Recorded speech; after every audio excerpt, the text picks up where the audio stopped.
What is up, sluts? This is an unusual screen. We haven't seen this little icon in frickin' forever. It's been a fucking year since we last had this. Your eyes are not deceiving you. Your eyes are not deceiving you. This is the return of the SlutCast. Woo! Yeah! Oh my god, Mark, get naked! Wait, what? I'm already naked. Oh, damn. Anyway, but yes, the SlutCast has finally come back after a whole fucking year. The last SlutCast topic I talked about on this channel was The Last of Us Part 2. And spoiler alerts, I hated it then and I still hate it now, but we're moving on to bigger and better things. And for this grand return of the SlutCast, I brought back the one that started this epic journey of epicness with me. Who that? Well, that's your cue to introduce yourself, sir. Oh, that's me? Oh, hi, it's me, the Azure Aura. Yeah. Juanito, back at it again. Back at it again. It's been a while since we've had you in the channel. I'm pretty sure the last Among Us session was the last time you were here. I'm 90% sure that's true, yeah. Yeah. So, anyway, as we talked about how this boy began this journey of sluts together, the game that we are currently going to be talking about is the same game that started this journey with us. Super Smash Bros. Ultimate, the best video game ever. Holy shit. We're gonna talk about literally fucking everything. Everything. The game itself, what we thought about it, the content, if it's good, is it bad, the Smash community as a whole, we're gonna be diving into everything. So everything. So fasten your seatbelts, ladies and sluts. It is gonna be a bumpy ride. So let's begin this shit. All right. So yeah, Super Smash Bros. Ultimate. I think the best way to start this off is to overall explain our general thoughts on the game, and I'm gonna give it to the dearest slut of them all, my dog. I'm joking, Juanito. Oh, I thought when you said my dog, I thought you were referring to me, and I'm like, well, that's kind of old school, but that's cool. But yes, but now that we're here, let us discuss. What was your general thoughts on this game? Like, how was your overall experience with it? Do you enjoy it? Is it better than the last games we've had? Like, the spotlight is on you. No pressure. In some aspects, no pressure? Okay, perfect.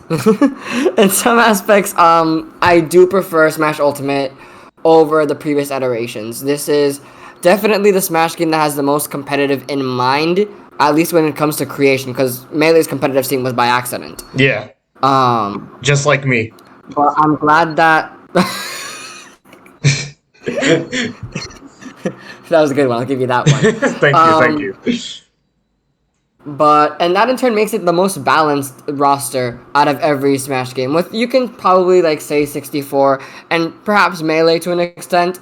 I think Ultimate's way more balanced than Melee, to be honest. I would agree as well, because with Melee, it's about half the roster is good and half the roster is just not viable. Yeah. In Ultimate, it's maybe a quarter of the roster is unviable, and even then, you still see some tournament play from them. You still occasionally see some Ganondorfs, running about. I honestly don't know who is not viable in that game, to be honest. Because when I do think there's a character, when there is a character that I do think is unviable, then someone pulls some crazy shit out of their ass. Right? We all thought that with Byleth, but we'll get to Byleth when we get to him. However, there are some other things that I did not like about Ultimate, but we'll also get into that once we get into the hardware and the gameplay of it. I liked some of the content that was in it. I understand why there wasn't that much content within Smash Bros. Due to how expensive some of these characters have been, like Snake's return and Cloud's return. Yeah. But really, it has, for the most part, it's been a great experience. I love it. And I definitely it's definitely my second favorite Smash Bros. Game. My first being Brawl for very personal reasons. Ooh, What about you, Margaret? Tell me your general thoughts. juicy stuff. What are said personal reasons? Oh, well, I'm glad you asked. Brawl was the game that introduced me to the Smash Bros. Series. It's the first game that I owned, not the one that I played. The first game I played was Melee at a friend's house when I was a kid. And I just loved Brawl. I loved Subspace Emissary. I loved Classic Mode. I loved All-Star Mode. Like, I made sure as a kid to get every single trophy in All-Star Mode and in Classic Mode. Like, for every character. But did you get that's how invested I was in. Did you get every trophy period from Brawl? Because that's a whole nother level of dedication. That's a whole nother story. That involves like beating events that my little like 10-year-old brain couldn't even comprehend. Yep. I think I fall into the same category as in, like, you know, I really enjoyed Ultimate, and I think from like the overall package of Ultimate is probably the most Smash Bros. Like game ever. Like, because looking at the previous entries, like they're so different, and it's funny how different all of them are. Like Melee, you know, it was a rushed game for the most part, but it's like you said, like the competitive scene was like completely done by accident, and that led to what I consider to be a beautiful masterpiece. Brawl was the best in terms of the single player department, and then like Smash 4. It's Smash 4. Smash 4 is Smash 4. Yeah, it's like Ultimate. I feel like Ultimate accomplished what Smash 4 was trying to be, which is like, I guess, try to be like a Smash Bros. Game that anybody can play. Like, because I know people that personally can't really get into like Melee because of its gameplay being like a bit too much of a hand-eye coordination and shit. Coordination. A lot of people were super turned off by Brawl's gameplay and like being the polar opposite of Melee, essentially. So it's like being like super slow and clunky. Ultimate and Smash 4 both had the task of, like, you know, trying to mix the best of both worlds and put them into one game. With Smash 4, I would say it worked for us, like, I guess for us group, but it didn't really work for the overall community, and then I could definitely say that Ultimate did bring at least even the most hardcore Melee players out of their comfort zone for a good period of time, actually. Yeah, definitely. So, yeah, it's like, you know, I guess because it has, like, the least amount of gimmicks in terms of its gameplay, it's the one that I tend to enjoy the most, I would say. So it's like, I can definitely come back to Ultimate at any point and just enjoy it for the hell of it, and not have to worry about something like Rage Mode, or at least Rage Mode is how it was handled in Smash 4, of course. Random tripping, fucking, like, or not really feel like I had to learn how to wave dash and other shit, you know? Like, Ultimate is, like, the most solid Smash game, like, period. Mm-hmm. Yeah, if you really want to get into competitive scene, I feel like Ultimate is the game for you, because it's a good, like, stepping stone for it. Yeah, I 100% agree. So I overall enjoy Ultimate. I have it ranked second behind Melee as my as of the 5 games, but, you know, following that would be like Smash 4, then Brawl, and then 64. But yeah, pretty damn good game overall. So what, is the SlutCast over? You already told us you liked it, but hold your horses.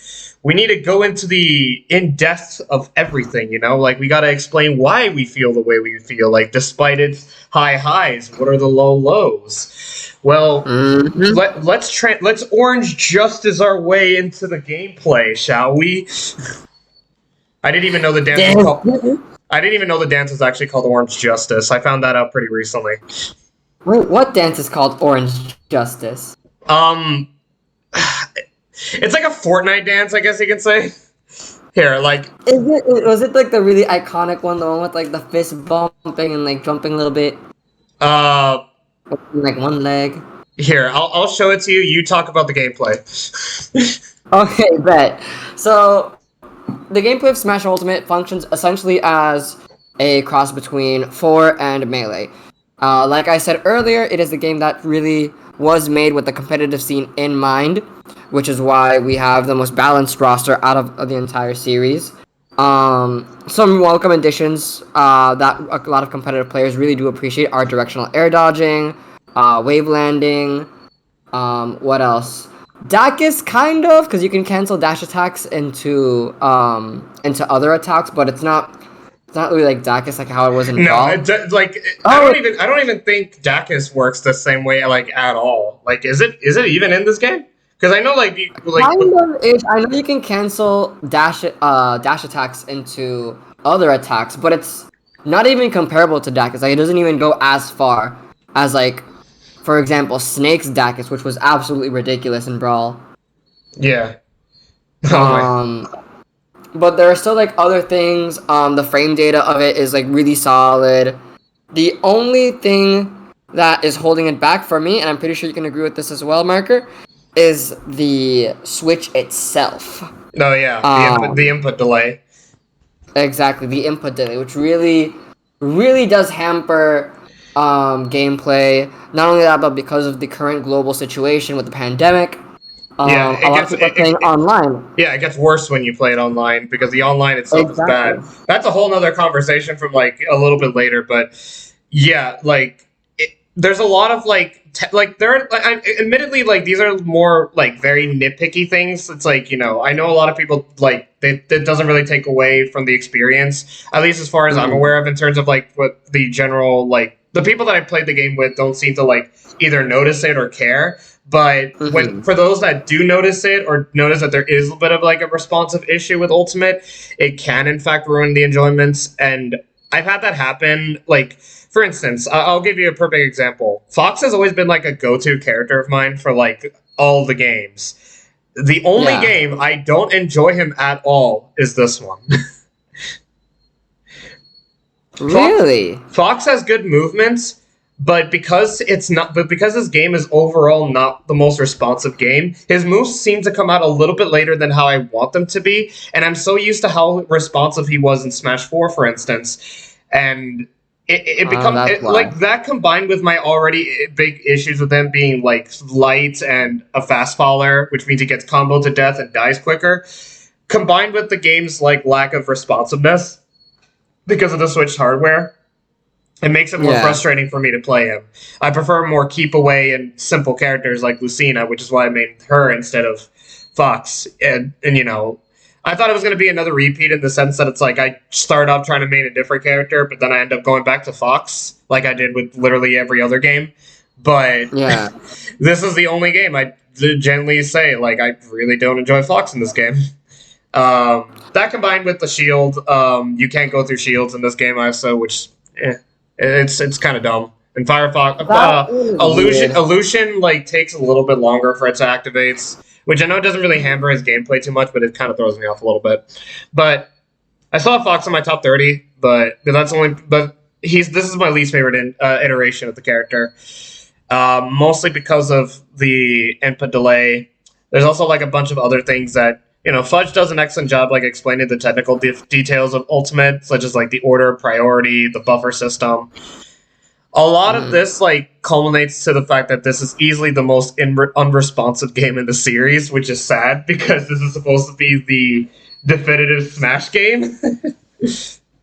Yeah, basically, which kind of sucks because, I mean, it's the unresponsiveness, the priority, and Fudge gave a really good example about this, is when you're trying to use the C stick to, like, use an aerial, the direction that that the analog stick is going in overrides your input on the C stick, so it just registers it as that air attack on that direction. So, for example, if you're trying to hit your C stick down to do a down air, but you're going forward, you get forward air.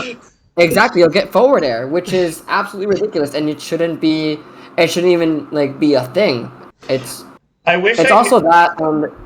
What you were saying? No, I was gonna say I wish I knew more examples of like how it happens to me, because I remember that there were instances in which a move that I clearly did not like do comes out, and that's like I don't remember ever that happening with the other games except this game. Yeah. Unless it's like, in a terrible laggy environment, but that's a whole other conversation, and that's no different with this game either. But Yeah. I think like, it's like I can't really explain the order of priority thing because I'm a dumbass, but like it's like you can. I think when you find yourself like telling yourself why a certain move comes out when you clearly meant to do something else completely, that's the perfect. That's the perfect way to like. That's the perfect example to understand the fact that the game not only just decides which move it prioritizes more than the one you currently want to use, but it combined with the fact that the input delay makes it so that I guess it responds the priority moves even sooner than it intends to do it. So I don't know, like it's a weird game because I wanted I prefer the gameplay overall, like, and it's a more solid game, but it's held back with its tiny technical limitations. And Yeah. regarding the input delay, I don't want to reduce points for the game because it's mostly a Nintendo Switch problem, but it affects my enjoyment of the game, and the only way I can see it being fixed is if the next Nintendo hardware comes out, and instead of making another Smash game, which I don't see why they would be, considering how Ultimate was, they would be if they port Ultimate to the next system and there's no input delay whatsoever, then the game would be a lot better, frankly. Yeah, definitely. Just that, and as well as just fixing your damn Joy-Cons, Nintendo. Yeah, that's never gonna happen. And the worst part is that like any hope of getting this game fixed, or at least like getting the game like fixing the order of priority by nerfing the short what's the fucking called? Oh my god, You mean the short hop aerial attack thing? Where you press like jump and an attack to get like an aerial. There was like a little shortcut button command that lets you do like a smash. I don't remember if it was a smash attack where you just hit A and B. I don't remember, but like A and B. Yeah, A and B is the shortcut for a smash attack. Yeah, like I've been using it lately because I recently made the C stick for tilts. Yeah, that's probably a lot better. It's actually better to use smash tilts on the C stick. Yeah. Yeah, I'm a cloud main, so I basically need it. Basically, yeah, it's like tiny issues like that, like just hold the game back for it to being like potentially being the best game in the series, and it definitely sucks. Yeah. And it sucks. Mm-hmm. Like the important thing is that when you remove this, like you got a really solid game. Like it plays better than most of the games in the series, with the only exception for me would be Melee, but that's only because Melee has better movement. That's because Melee is Melee. Yeah, Melee has just a better movement than literally any of the games. Which is also my other problem, is the fact that like the movements are not the best with each entry. Like I played Smash Flash 2 like at some points while I was also playing Ultimate, and I think Smash Flash 2 plays better. I've never played Smash Flash 2, but people say it's like pretty responsive, so yeah. It's like it plays better. Like it's a very responsive and it has a surprisingly really good movement, and I'm like, how the fuck did a fan game manage to do this? But then again, how did a fan project like Slippy manage to create a better netcode than fucking Ultimate's netcode? Basically, like I firmly believe that if Smash Bros was Smash Ultimate was ported into like Nintendo's next console without the input delay and fixing the priority, just those two fixes, it would easily be like the best Smash game. But in my humble opinion. Of course, because some people are like, well, I don't care about competitive. You're just a fucking just sweaty tryhards. And it's like, okay. You have opinions? What are those? I believe in facts. What are those? Anyway, if competitive or if the competitive side of things doesn't rock your tits, or you don't really seem to care about the gameplay, let's look into the content of Smash Ultimate. As I said earlier before, I said that Brawl, in my honest opinion, has the best content out of all the Smash games. Like, even if it has the worst gameplay, it makes up for it completely with its wide variety of single player content. So it's like, if there's ever a Smash game you would ever want to come back to at any point, even if there was another entry afterwards, Brawl is definitely that game for a single player perspective. Like Subspace Emissary is one example. Classic mode, all-star mode. Like, the point is, we're gonna compare, like, I want to see, like, people will always tell you that Smash Ultimate has the best contents, like, out of all the games. And I don't disagree, but at the same time, I do disagree. I get it. But we'll get to that when we get to that. In the meantime, let's just talk about what the game offers for you casual fuckers, and then we'll leave the competitive scene up for last. Oh boy, because there's a lot to discuss there. And now we're gonna start with classic mode. Classic mode is a staple from Smash game. It's been a thing since the original Smash game. It's essentially like an arcade mode, but starting with Smash 4, they started handling things differently. In Smash 4, they did the 8-player Smash thing, at least on the Wii U version. They tried to like implement 8-player Smash in it the most, and it fucking sucked. Yeah, no one. I don't think I know a single person that liked classic mode in Smash 4. Yeah, it's kind of a mess. It's a decent distraction at best. The final boss is interesting, but overall, it's the least interesting classic mode. I'll at least get credit for the experimentation of things, but I prefer the execution. So how did Ultimate I like the boss though. Sorry for interrupting. I like the boss. Yeah. No, I agree with you. The boss is pretty good, especially the Wii U version that has the maze thing. Yeah, agreed. But how did Ultimate handle its classic mode? I'd say it's pretty good. Yeah, I agree. I love the classic modes in Ultimate.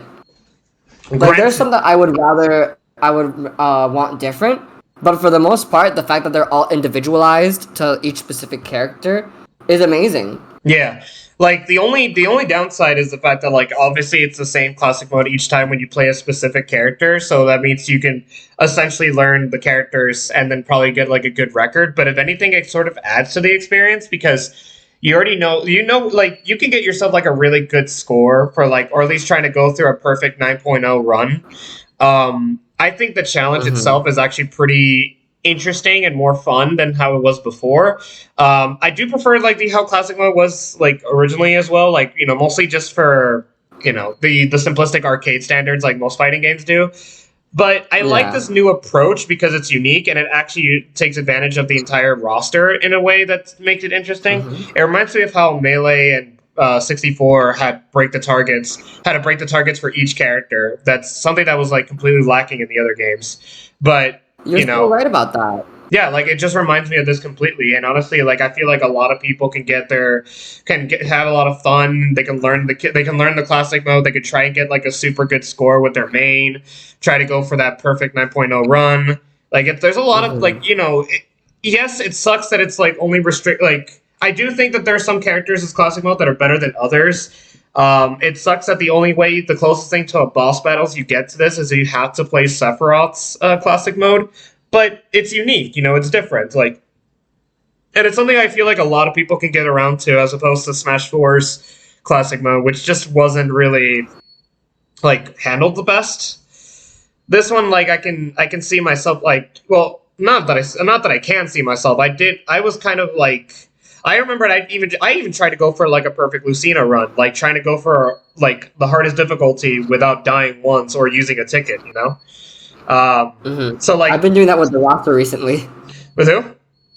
I've been doing that with the whole roster recently. Oh, so far I'm out to the Brawl roster. Okay, but yeah, no, classic mode is it's pretty good. And you can even play, and also the good thing about this one is that you can even play co-op with this. So it's like, you know, when Sephiroth came out, it's like Alec and I went through it. He was playing a Sephiroth. And we went through his Sephiroth one.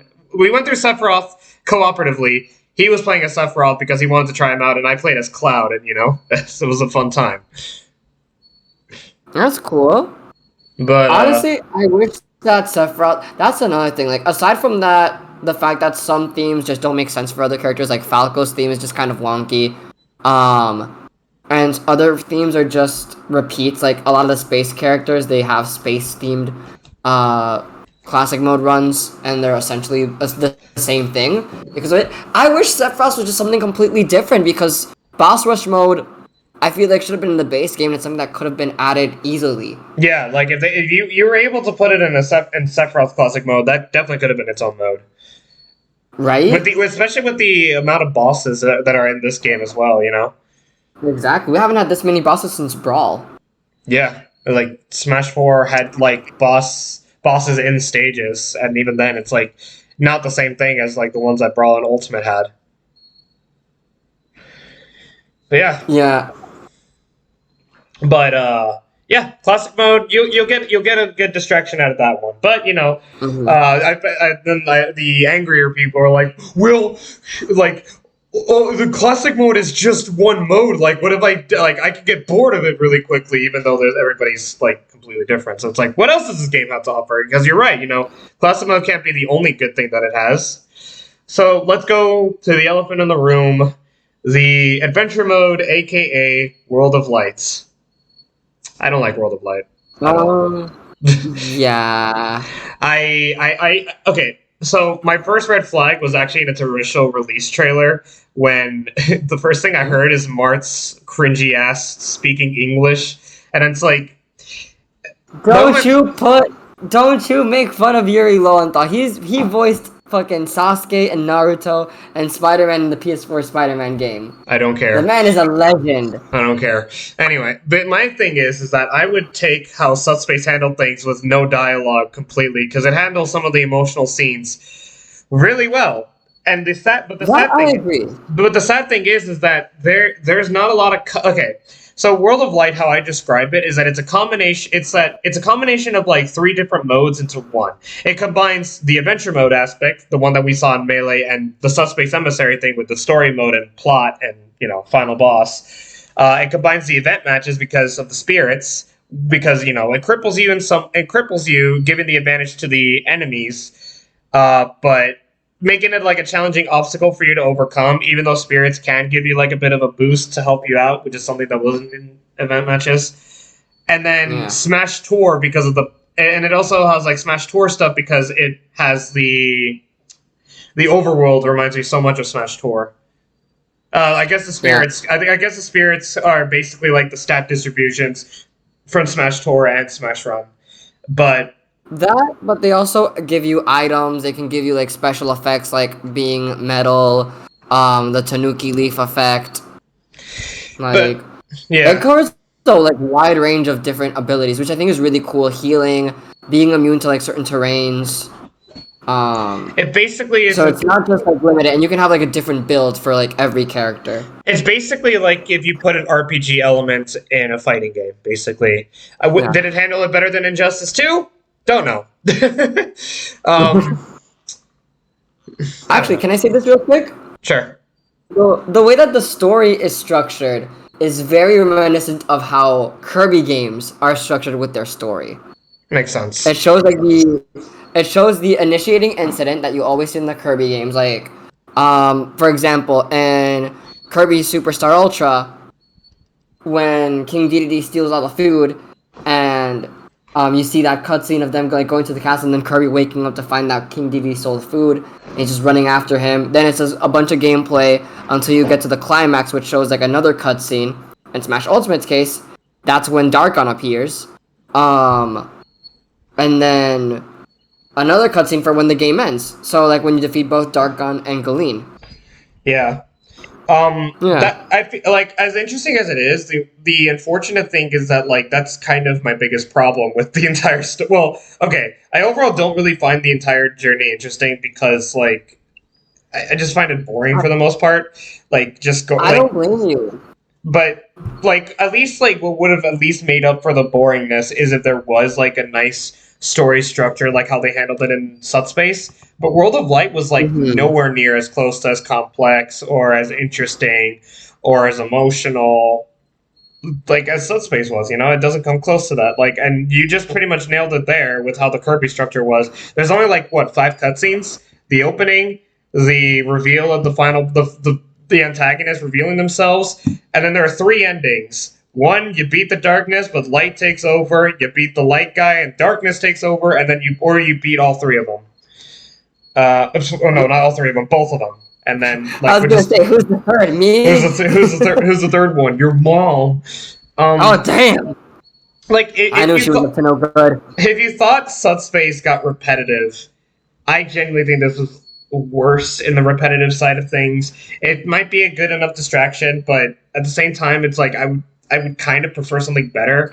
And the thing is, like, I apparently, like, okay, well, the Kirby thing is interesting. I remembered I also heard that Sakurai also did this, or at least limit the amount of cutscenes to avoid spoilers, you know, to avoid people, like, posting the entire fucking walkthrough or spoiling the entire storyline, which is, like, the most... Yeah. Which is, like, the most boomer mentality I've ever heard in my life. Like, I get it. I agree. I mean, I get it, but at the same time, like, you know...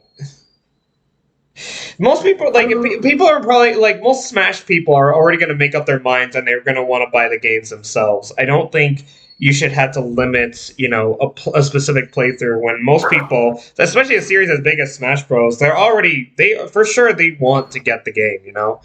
And even then, like, even if they weren't sure about it or they don't own a Switch, like, the reason why it's not really the best idea to start censoring your entire game, or at least, like, make sure the people don't get to see as much of the game as possible, is that ironically, by getting to see other people playing it, they themselves would want to play them themselves. So it's like, it's a really good marketing gimmick, you know?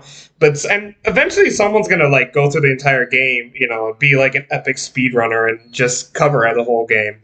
But I argue that most people would probably want to play it for themselves if they've already made up their minds, or if you're not sure about the game, it's good to actually see anybody play it to see if they want to do it, if they want to get it themselves, you know? But yeah, and honestly, like, you've continued. No, but I was gonna say that's exactly how I feel towards Subspace. You know, like, I feel like Subspace does have a strong premise and does have some strong moments that anybody who's never really played a Smash game would definitely want to try out. But I just don't see that with World of Lights. Yeah, honestly, like, I don't blame you for having that opinion on World of Light, because we got something so amazing with Subspace. Like, Subspace gave us, like, emotional moments, funny moments. It was intense. It was lighthearted at times, and it used a lot of characters to their fullest potential. One of my most favorite scenes of all of gaming is Peach on top of the halberd while Fox is raining hellfire, essentially, on it. Oh, yeah. And she's just waltzing around with her umbrella. Yeah, it was raining. It's raining lasers. What can I say? I mean, basically. To me, like, Rob's reveal was the best scene in the entire story. That was a great scene. Yeah, that was a really good scene. No dialogue, and you managed to make, like, how old was I? 10? 10-year-old me, like, shed a tear. Yeah. I'll do that. I mean, I kind of understand why Sakurai didn't want to do it again. Not only because of the, like, a lot of people just essentially boil it down to, you know, the cutscene situation, which was a big part of why Sakurai didn't want to do another story mode. But also that during Brawl's development, the story mode Subspace was supposed to be handled by a completely different team. However, due to circumstances that I really couldn't find, they did not finish the project, so Sakurai ended up having to develop it alongside the main game. And it was just this whole debacle, and it was one of the reasons why Brawl was delayed. A lot, it seems. Like, I remember that game got delayed, like, fucking a lot. It was supposed to be in 2000. It was supposed to be released a long time to make. Yeah. I mean, like, you know, the sad thing is that, like, with a lot of the things that Ultimate does accomplish, it's like you're gonna have to, like, you know, deal with, like, some of the less interesting contents that are in comparison to the other games, but then you wouldn't have this massive fucking character roster with this many third-party characters that I'm even surprised actually made it into the cuts. Not only that. Oh, wait, you were saying? No, I was going to say, we'll get to that when we get to that, but yeah, continue what you were going to say. Oh, no, I was going to say, not only that, imagine having to write a story with about almost 70 characters in it. Yeah. Like, that in and of itself isn't, like, a titanic task. It's huge. Yeah, as much as I really did not find World of Light that interesting in comparison to Subspace, like, it's kind of the lesser of the lesser two evil for what we got. Yeah. Because, you know, either that or Ultimate was probably just never going to fucking come out. Yeah.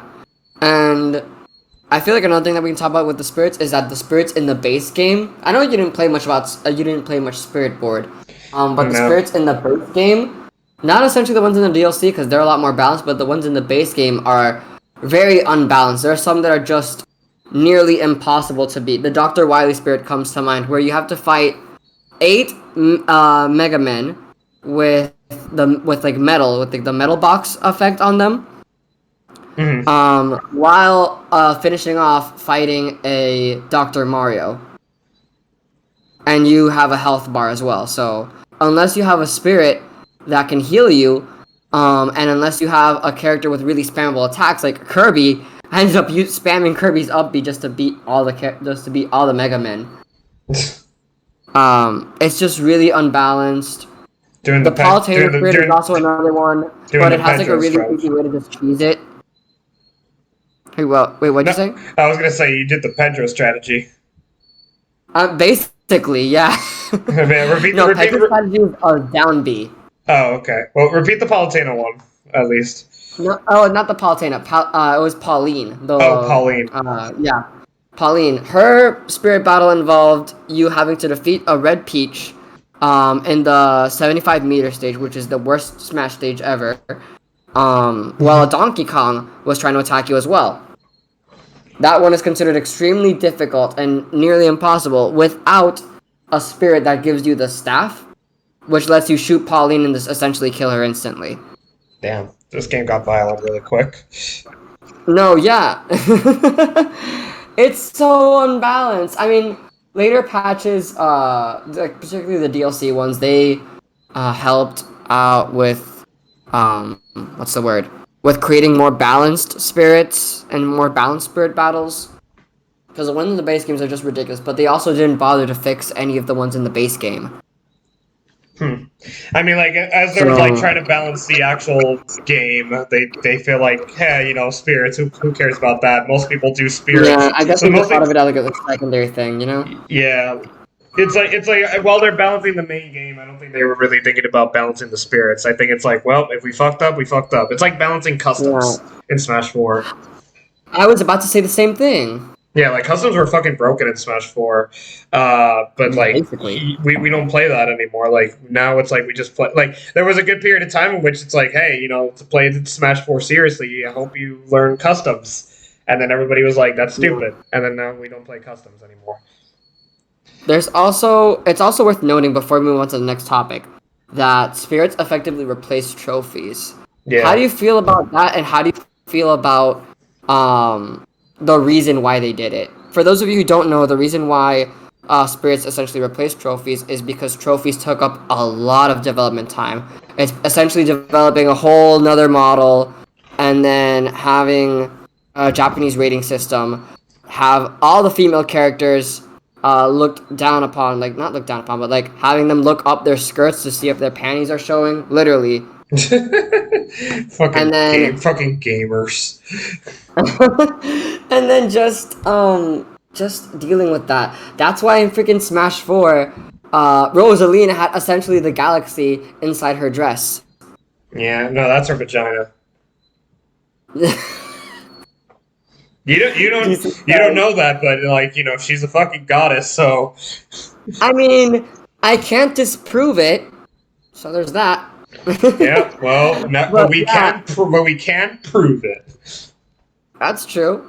But yeah, they also use that extra development time to, you know, focus on balancing the roster, which is how we got, again, the most balanced roster in all of Smash Bros. History.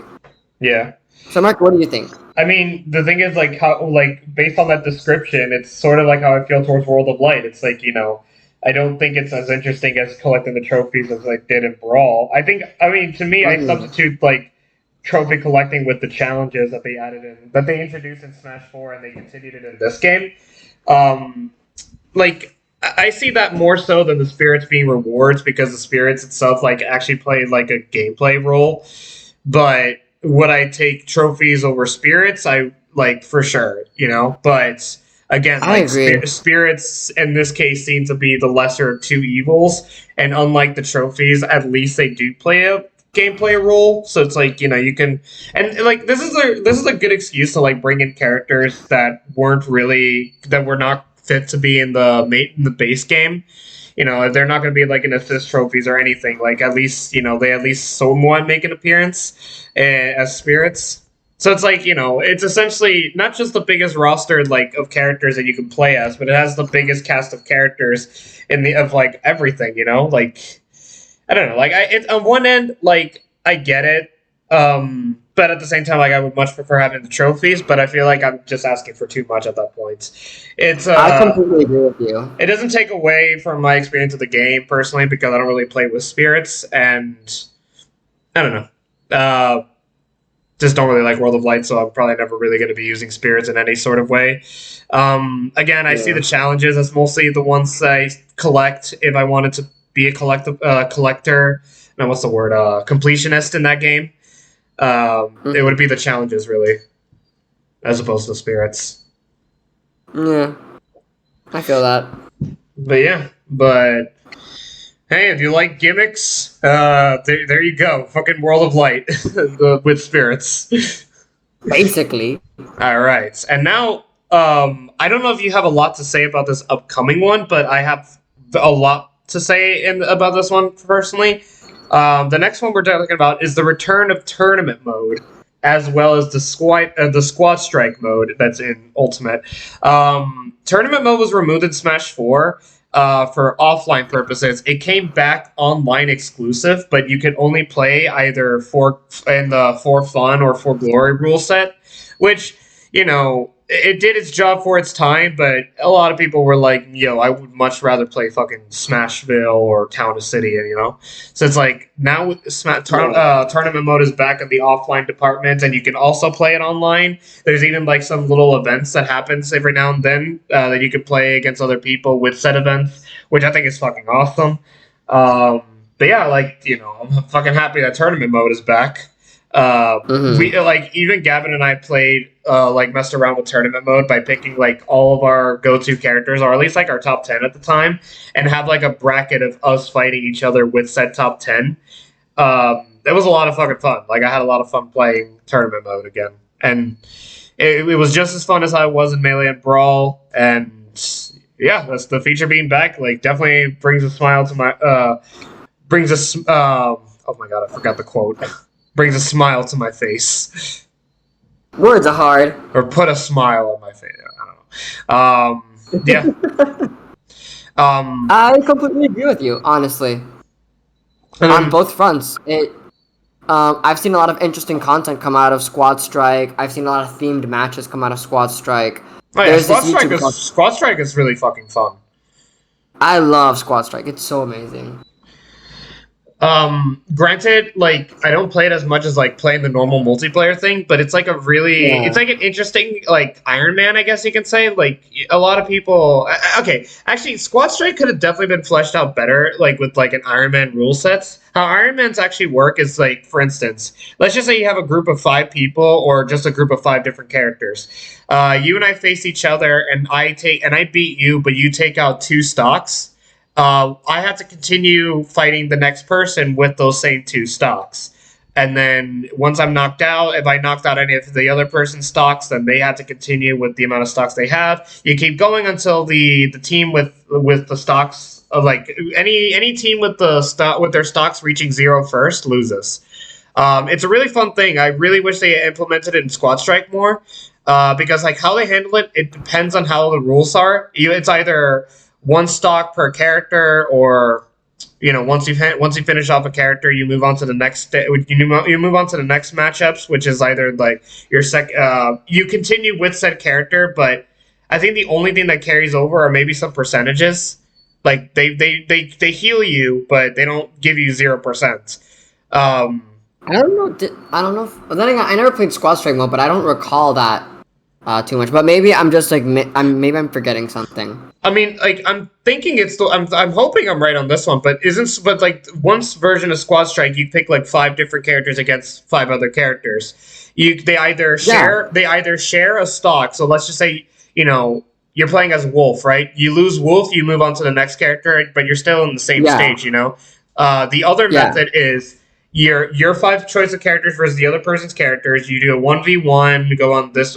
You're playing on Pokemon Stadium.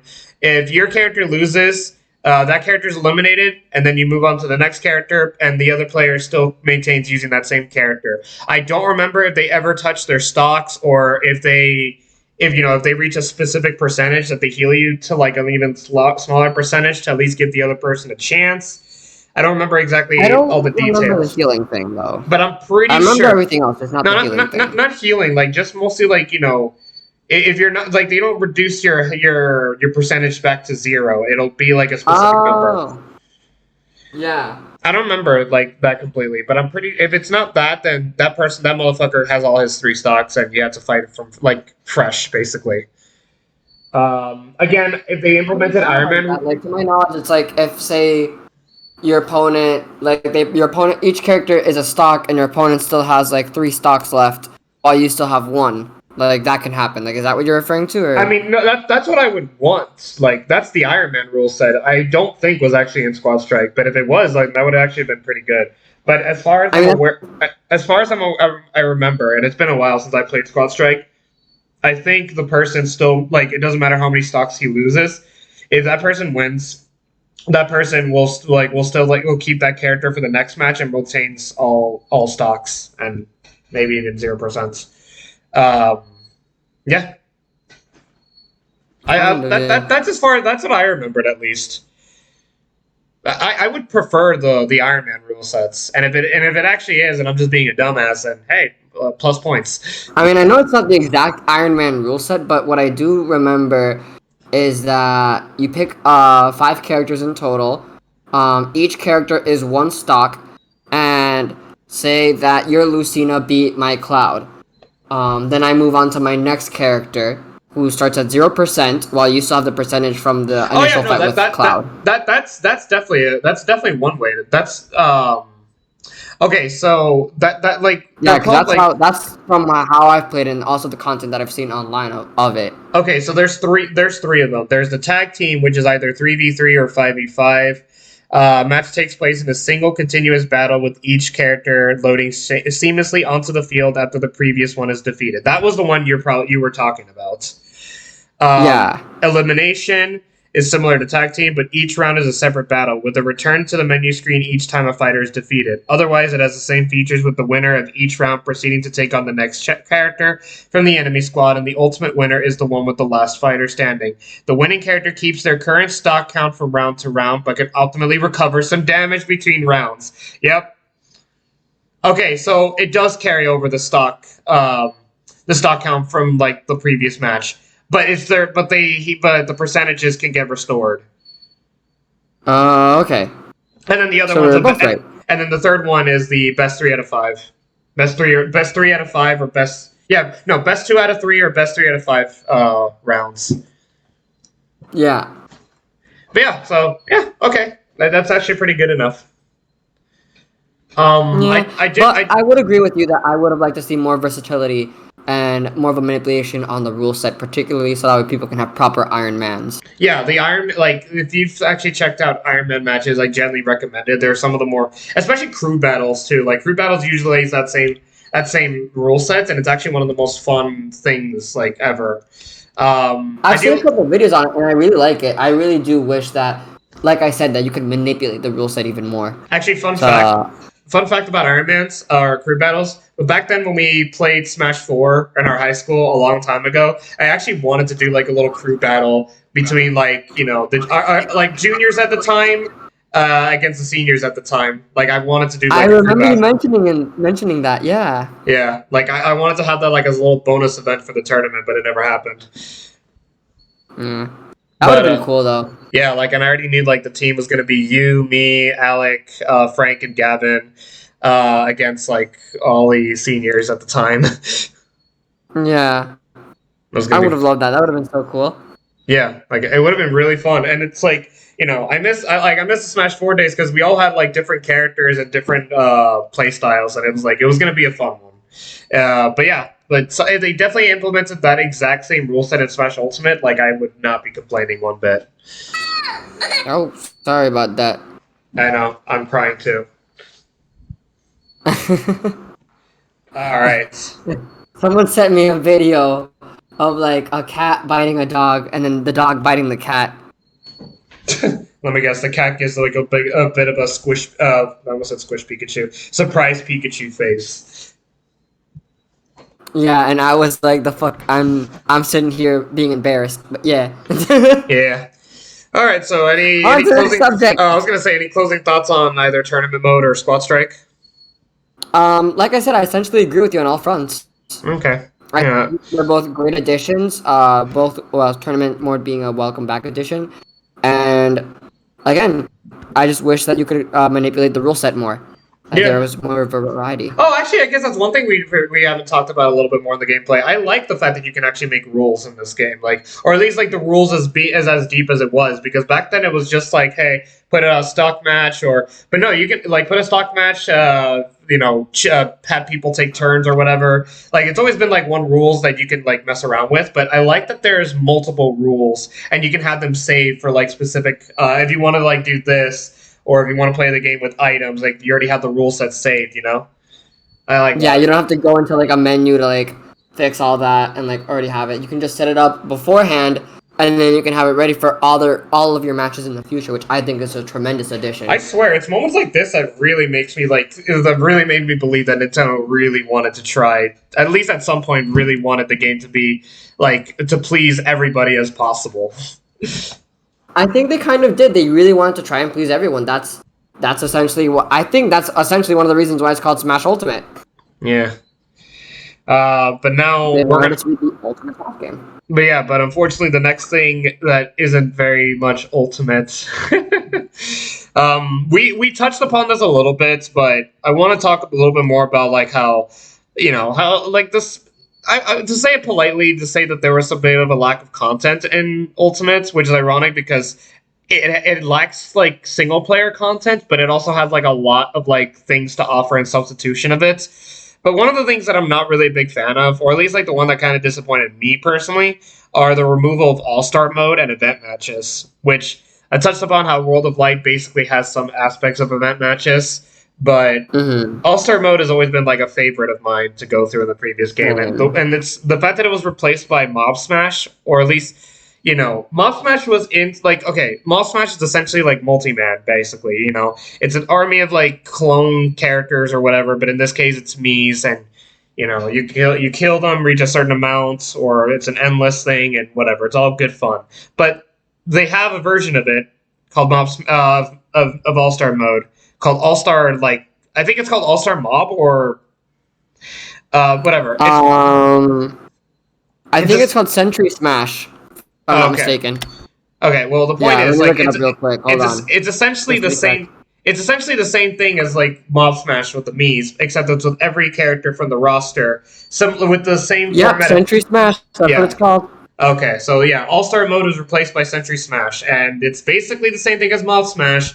But instead of with the Mii's, you fight like all the characters from the roster, including DLC included, and you fight them. You fight them in the same order they had them in Smash 4, which is when they came out, from I believe their oldest to their newest. Yeah, that's exactly the order. But I miss my All-Star mode. Yeah, like Century Smash is still kind of fun. Like, we played around with it a little bit. Yeah, but All-Star mode is a different beast, and I really do miss it, and I feel like this could have been an implementation that could have been made. If not in the base game, they could have added it later on as like free DLC. And they definitely can, because Home Run Contest wasn't in launch, and they added that later. Exactly. So they definitely could have done it, but I don't know why. And it doesn't really seem like it's the most complicated like mode to do. Like, it's essentially the same thing as what you're doing in Century Smash, except in a very arcade-like mode. It's, if anything, it's the closest thing to having like a classic mode, especially if you're going by it's the same thing. It's like essentially bringing back the Smash 4 3DS or Wii U like All-Star mode, especially if you did it in the structure that you did it back then. So it's like, I don't know. I feel like it wouldn't be a difficult way to implement it, especially when you were able to add the DLC fighters into the Century Smash itself. I don't know. I really don't understand why that mode was removed of all modes. I feel like All-Star mode was like the one that bothered me the most. Yeah. Honestly, what they could have done is that with each DLC character or something like that, they could have added what was it called? They could have added like a bunch of returning modes. Like, they could have like said, for instance, for Joker, we're bringing back All-Star mode, and then they could have been like, for who was the next one? Like Hero? For Yeah. Hero, we're bringing. Wait, what? Yeah, no, Hero. Yeah, Hero's out there, Joker. Yeah, Hero. With Hero, we're bringing back home run contest because that wasn't in the base. You know, they could have done things like that, and I feel like I honestly would have paid like it would probably be like $2 extra or something like that for the DLC. I would have honestly paid it for that just to have those modes back as well. Yeah. Because I feel like that would be cool and it would like help with single player content, which is, in my opinion, lacking from the base game. Because without home run mode, you essentially have this classic mode, which is fantastic in my opinion, and also spirits, which have received mixed reception. And it's like, you know, while the content that we have is not necessarily terrible, you have to understand that, like, you know, I gave shit to Smash 4 for having lack of content, and that's combined with the lack of with the not so interesting character roster. And then compare that to the game before that, Brawl, which had like the best content out of all the Smash games. It's the reason why I could even come back to that game in the first place. Whereas, you know, let's say we get another Smash game in the next system, and nobody's playing Ultimate anymore, like, what's really the point of ever really coming back to Ultimate if, you know, regardless if the next game is better or not, like, everybody's just going to be playing the new game, and Ultimate's just going to be another dev game, like, you know, the last 3 entries. Ultimate has to literally go through the same shtick as Melee did. Like, it has to survive its own deathbed, like, community members has to stick with the game and never touch the newer games, but, I don't know. I can see it being a possibility, but at the same time, I have my doubts. But I mean, there's potential for it. I will say, I feel that if the next Smash game comes out, I feel like Ultimate would be the DMC4 to what to the Smash Bros. Series, in that you have Devil May Cry 3, which is what people consider to be the best game of the series, which would be the equivalent to Melee, I guess. Then you have Devil May Cry 4, which was at one point debated against like which one was better, 3 or 4, each having their pros and cons. That would be Ultimate, I guess. And then Devil May Cry 5, which would have its like own separate fan base, but still like have, because it is the most recent game, it gets the most attention. Yeah, I mean, maybe like I can probably see, like, you know, because unlike the other games, well, I guess you can make a good argument with Brawl, but I can actually see like Melee and Ultimate being like the one like butting heads of being like the best game in the series. You know, I can see that being like a constant back and forth. Not so much the other 2 games. I mean, 64 is basically, that's a Gen 1's equivalent to a Smash Bros. Game. I don't see a lot. Like, I don't know. Really, unless you grew up with it, I don't really see you being interested in Brawl, particularly if you're a competitive player. 64, you mean, or Brawl? Brawl. Oh, I was talking about 64. 64 is even more so because Brawl at least has the most single player content. With 64, I don't understand how anyone could come back to it unless you have a huge nostalgia boner. Yeah, it's basically Gen 1. Gen 1er again. Yeah, basically. And then all the Smash 4 fans just dipped to Ultimate. Yeah. But yeah, but what the fuck were we talking about? Well, if you want, I feel like one of the things that I can definitely add on to this conversation before we move on is that I can kind of understand why we didn't have a lot of these modes in the base roster. I mean, in the base game. And that is because we had to bring back every single character. It's again, that includes the expensive ones. We're gonna come back to that basically. Like, it's essentially like, the more I keep thinking about it, like, I was ready to like tear this game a new one for not having content, but then the more I think about it, it's like, well, if we did, like, we wouldn't have this we would have probably more content if we didn't have this big roster, but then with all the characters that we do have, I think it's like the lesser 2 evils of the content that we have. And again, I don't even think the content is like terrible. It's just a preference that I prefer the ones from before.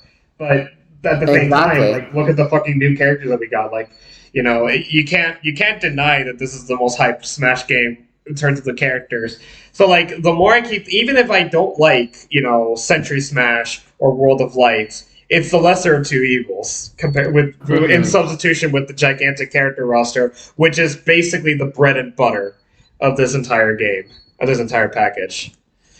Yeah, Yeah, like we're gonna keep coming back to that, like especially. But thankfully, this will be the last we're really gonna talk about, like in terms of the single player content.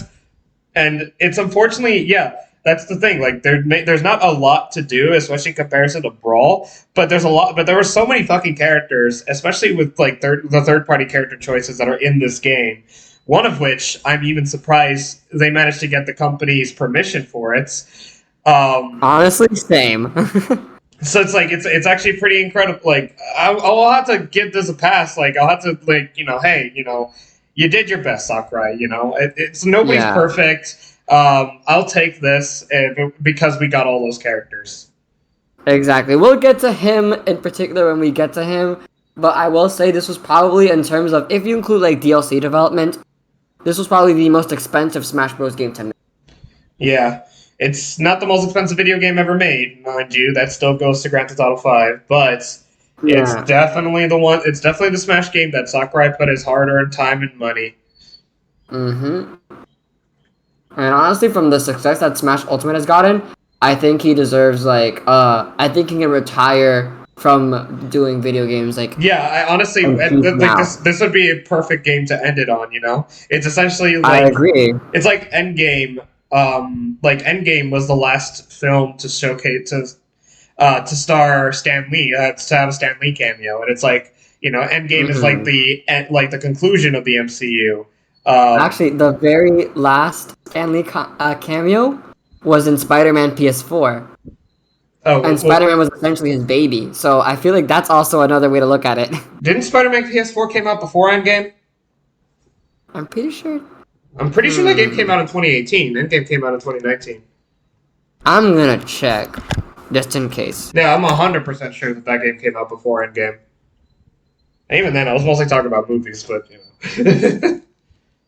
Oh, true, yeah. It's either I know it's like it's like by the mid to the end, but I'm 100% sure it was 2018. Yeah, you're right. It came out before. You're right. Endgame was the last appearance. Damn, I didn't know. Yeah. Because he had died sometime between Spider-Man PS4 and Endgame. No, he died like early 2019, if I'm not mistaken. That's what I meant. Like sometime between those two releases. Yeah. Yeah. But yeah. So in terms of lack of content, I feel like I've already said what I need to say, and I agree with you a lot. It's mostly for me a preference thing, and I understand why it is the way it is. Ultimate was probably the most expensive Smash Bros. Game to make. Yeah, and it's the lesser of two evils. Exactly, and while I honestly think that they could have added some of these things with DLC, like even if it was paid DLC, which I know some people would be against, I could see this game being even better in terms of it. And if it had the same amount of single player content as Brawl did, and if World of Light was just better in terms of storytelling, which I understand that's a Herculean task in and of itself, this would have been my favorite Smash Bros. Game. Yeah. But one thing I can at least say, we may not have a lot of content, but we sure definitely do have a lot of fucking music. Damn, Skippy. And Smash Ultimate Music is the best music selection. Change my mind. I don't think anybody's gonna argue with that one. Like it has 1,000 fucking music. Skippy. It has 1,000 music. I don't think any game has had that much fucking music in one game. I don't even think fucking Melody of Memory has that much music, and that's the Kingdom Hearts equivalent of this. It's not even that, because like I said the other night when we were talking, you can have 1,000 songs, and if all of them are bad, then it's a bad soundtrack. But you can have 50 songs, and if they're all bangers, then they're all bangers, and it's great. Particularly with Smash Ultimate, it's the best of both worlds, because you also have series that have tremendous music, like Castlevania, Persona, the Metal Gear series, Kingdom Hearts, Pokemon. Kingdom Hearts, exactly. Honestly, I do wish they would have added more music from later games like Kingdom Hearts 2. Routing Rumble, the Lingering Will theme. Yeah, but that would imply but Disney would have a fucking stroke. No, exactly. Disney would have a stroke. And actually, no, Nintendo executives would have a stroke because it would be even more expensive. Yeah, Lord knows how expensive all those soundtracks were. Man, no wonder. Man, no wonder Nintendo's partnering up with Panda Global to make more Smash competitive stuff. They're gonna need the fucking money. Basically. It's like, listen, we did all this shit to get Sora in. Just give us money. Fucking N64 expansion. N64 expansion, go. Also Sakurai, you're fired. Oh my god. Wouldn't that be some shit? I know, right? I don't really have a lot to say about the music. There's some shit that I like, and then there's some bangers I like, but I feel like the bangers I like are from other games in the series. Also, like I was telling you the other day that I don't know if you actually did get to listen to it, but Menu Melee 2 from Smash 4 is my favorite soundtrack of any Smash game. It just feels You did tell me that. It just feels epic. That's an ultimate. I do like. I heard it this morning. I liked it. Yeah, it was just fucking epic, you know? Yeah. Like, I can actually see that music being played in a trailer, you know? Definitely, yeah. But honestly, just a lot of the soundtracks are bangers. Yeah, but this is your spotlight, because I really don't have a lot to say about the music. Honestly, what else is there to say? The music is tremendous. Yes, a lot of them are reused from their original, but a lot of them are remixes. Like, for example, Aria of the Soul from Persona. They take this sweet, like, very elegant, calming, sort of melodic type of soundtrack and made it into a battle theme, and it was so good. I still listen to it to this day when I work out. Interesting. Like, ever since Joker came out and I found out about that song, the remix of it, I've been listening to it. There's also Rondo of Blood. There is a lot of the Castlevania music, which I don't know the names of by heart. Like, if I see them, I'll be like, oh, that's the one that goes do-do-do-do, or whatever. But, they're all, they're not from the base game. They're just, like, orchestrated versions of it. Not orchestrated, what's the word? Like, an orchestra, like, performance of it, which is tremendous. And it's not like with Brawl, which Brawl did have an amazing music selection as well, but Brawl also had some iffy ones, like, particularly with the Pikmin series, which I feel like has the worst music out of all of them. Like, environmental noises. Oh, yeah. And that one Japanese song that is apparently copyright hell, which is why it never returned for any other game. Really? I've had that music in. I remember having that music in one of my Project M videos, and I didn't get it. Oh no! I love it, but it's copyright hell apparently, so that's why it never returned in any other game. Oh, but that's for like Nintendo, not for like YouTube or anything. Oh no, like Nintendo, but it's also just like not fitting for a fighting game. You're fighting and you. Yeah, like, what? I'm just like thinking. I'm just like fighting like fucking Alex Snake with Mewtwo to the death, and then I hear Gundokini. Exactly. I don't know. Exactly. And there's also, speaking of Snake with Metal Gear, you had Calling to the Night, which is an amazing piece of music. I absolutely love that. I think I know which. Is that from 2? Metal Gear Solid 2? Because if that's the case. I think it's from Metal Gear Solid 2. If that's the one I'm thinking of, then. Wait, what? Oh, it has lyrics? Never mind then. Yeah, it has lyrics. Oh, that's not the one I was thinking about then. I was just thinking about like the actual main theme of Metal Gear Solid 2. That was a fucking piece of art. Oh no, definitely. But honestly, the theme I'm talking about, Calling to the Night, is tremendous. Same with Snake Eater, absolutely phenomenal piece of like music work. However, it's not fitting for a fighting game. Like, also, I would have liked it for like maybe if World of Light had a story mode and like you had an emotion with Snake or whatever, and like you played Calling to the Night or whatever. Then in that case, yeah, it would fit. But like in the context of a fighting game, and when you're just playing casual or you're having like tense like tournament match, you don't want to hear the happy-go-lucky cartoon music from Pikmin or the super somber and depressing Snake Eater and Calling to the Night. Honestly, I think, it's even funny because it's like, while you have music like that, yeah, like the Sonic soundtrack, for instance, from Brawl. Like you have Live and Learn and like Sonic Heroes Honestly, soundtrack, or even Sonic Boom. But then with 06's with his world from 06, they don't have the music; they just have the instrumental. I agree. I feel like the lyrics one could have worked as well. Like they have a lot of lyrical songs like "Live and Learn," and they had "Open Your Heart." I don't. I think they might still have "Open Your Heart." I'm not sure. I think Ultimate actually has less music, if I'm not mistaken, less Sonic music than Brawl did, because they eliminate some songs like "What I'm Made Of." Let me tell you just what I'm made of. Simple curiosity. All right, yeah. Honestly, it's a Sonic. crime that they never included "Escape to the City." Oh yeah, wasted potential. But at least he had a little Yeah. learn, so I don't know. Still mad that. Speaking of wasted potential, let's talk about the character roster. What are you I'm talking joking, about? I'm joking. What are you talking about wasted potential? If anything, this is the opposite of that. I'm still I upset. know, that's why I said I'm joking. I'm still upset that Shadow's not playable. I'm still mad about that. I'm still upset that the Grinch leaks weren't real.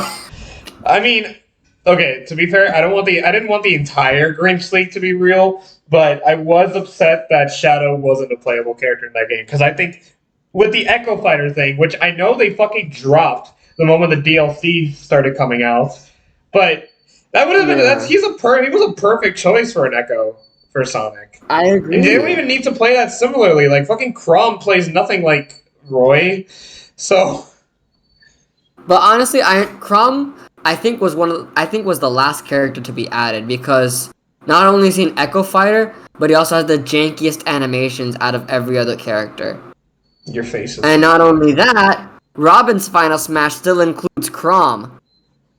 Oh yeah. Which is just weird in of itself. But still, they could have. They still could have. Like the moment I saw Shadow just doing Chaos Control, I'm like, duh. You have Sonic and Bayonetta. Like there's no excuse. Yeah, that's another game with like banger ass soundtrack, Bayonetta. But yeah, I agree. Like I don't understand why certain characters did make the cut as Echo Fighters. Daisy was super popular. Chrom is really popular in Japan apparently, so that's why they added him. Wasn't he supposed to be in Smash 4 anyway? Like, wasn't he originally planned to be in that game? They considered him. Sakura considered him Smash 4. But there's a Palutena guidance conversation that hints at the reason why Sakura didn't include him, and that's because he'd be too similar to Ike. Then he goes on to include Lucina, who is a clone of Marth. Yep. That's suspicious. That's very sus. He's the imposter. That's weird. But yeah. I agree. I wanted Shadow to be in the game. I wanted Isaac to be in the game. Granted, I'm not complaining about the characters that we do have. Out of those characters that was in the Grinch League, the only one, like, okay, well, Banjo was there, and this is before he was DLC, but it's like, you know, I like, the only character from the Grinch League that did not make the cut that I really wish still made the cut was Shadow. And I feel like with the Echo Fighter thing, it was definitely could have been great. But, you know. I agree. Maybe next game. I don't know. Maybe next game, yeah. I would honestly. It won't be the same though, because it won't be the same. That Shadow won't get the Sakurai seal of approval. Yeah, I feel like if any franchise deserves, like in quotation marks, because it's really what Sakurai believes. But I feel like a franchise that has really earned having another representative, it's the Sonic franchise. Yeah. Like, yeah, they've hit a lot of bumps in the road, trust me. But I still feel like they could have added Shadow or Eggman or Tails. Bro, the amount of people that told me that it would have been perfect. The amount of people that told. Oh, sorry. You first? No, I was gonna say the amount of people that's told me that they wanted fucking Eggman and Smash. Like, god damn it. Honestly, it would be perfect because, like, imagine Eggman as a trap setter, which would perfectly like counter Sonic, and it would be, I don't know. I feel like it would be really cool.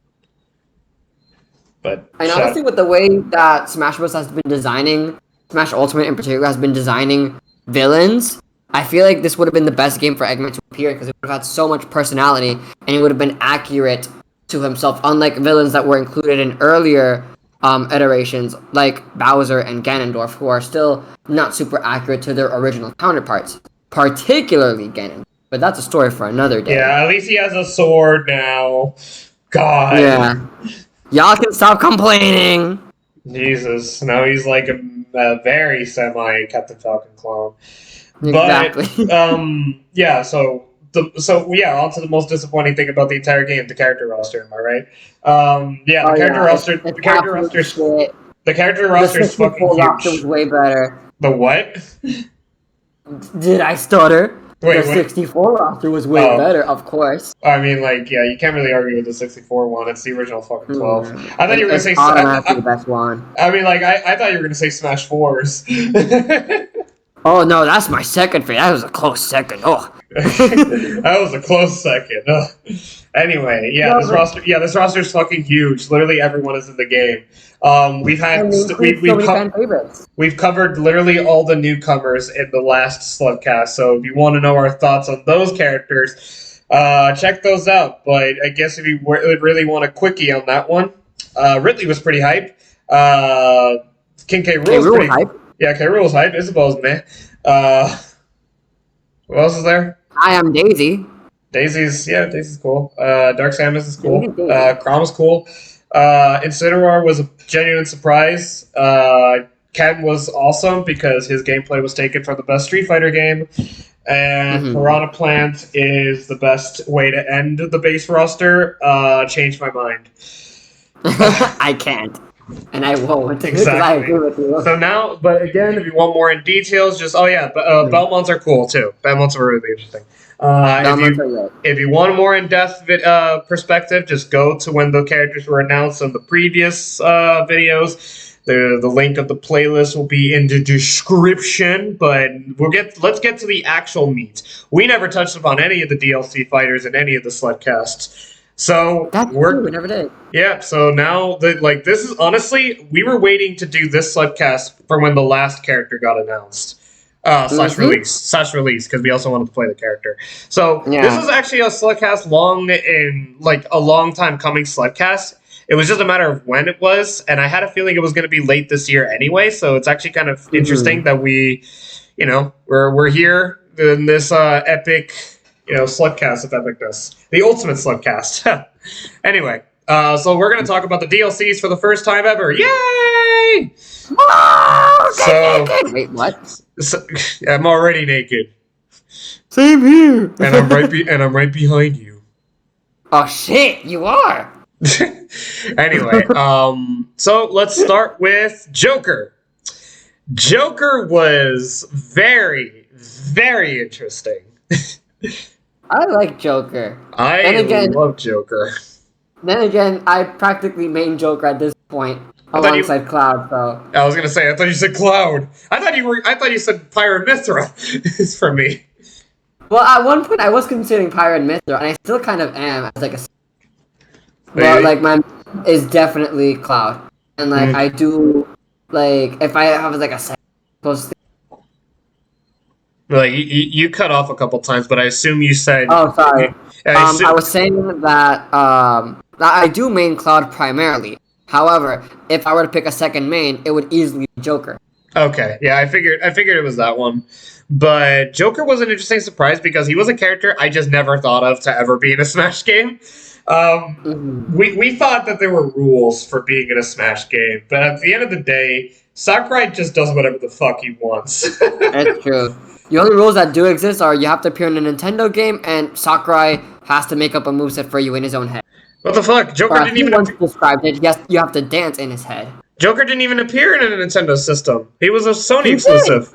He did? No, he appeared in Persona Q2, which were released before his DLC came out. Really? Interesting. I've always thought he was just Persona 5, so he was like PlayStation exclusive. But wait. No, Persona Q2 came out literally I think a couple months before Joker was announced. Oh yeah, and I guess Cloud. Not 1 month before Joker was. The thing is, it released in Japan. I don't think it released in the US.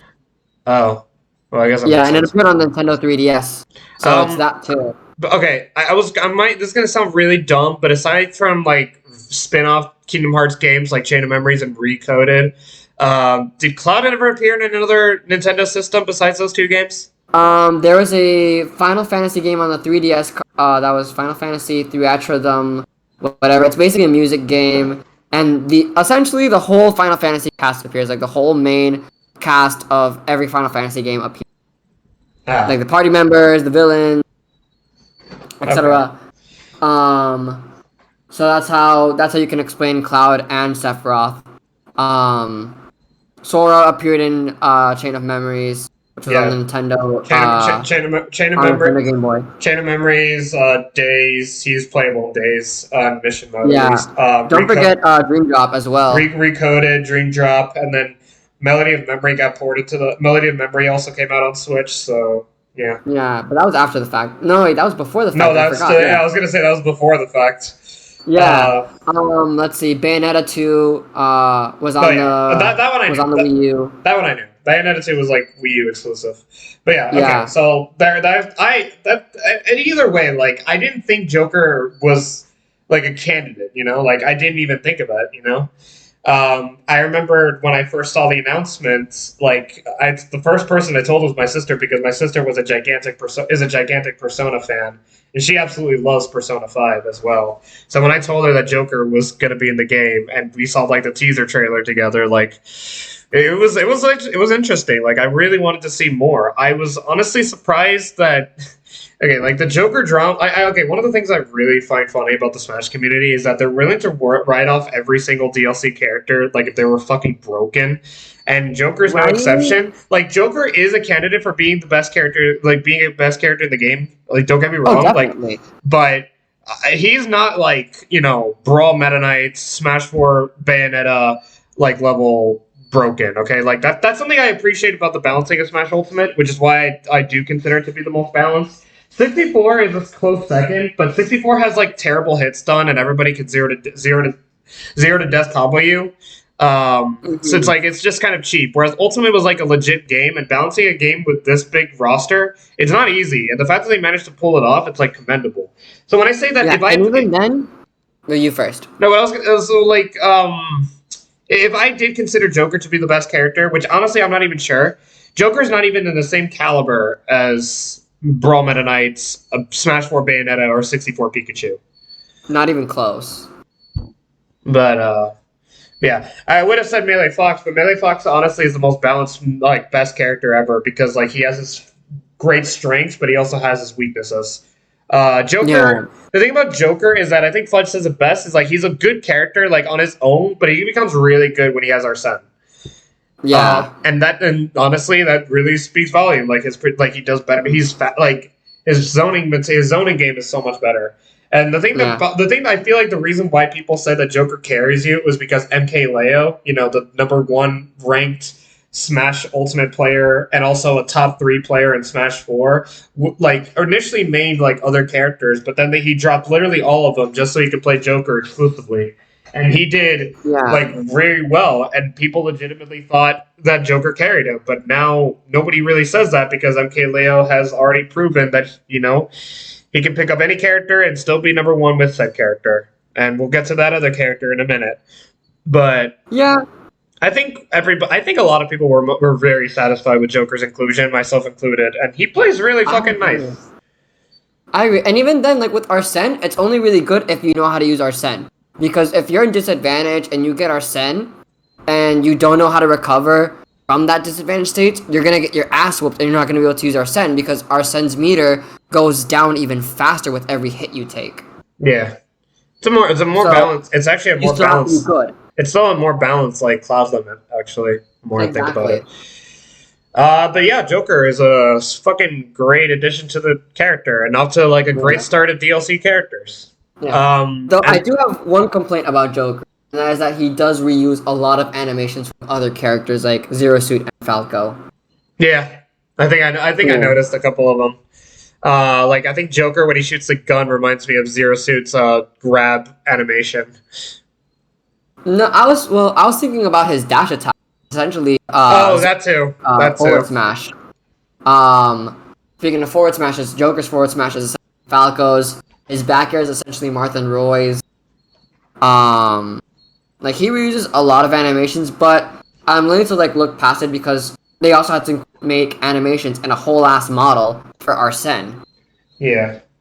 So it just makes sense. Yeah, it's like overall, like I didn't even think about that to be honest, but overall, I'm very satisfied with Joker, especially being Yeah, he represents the series very well.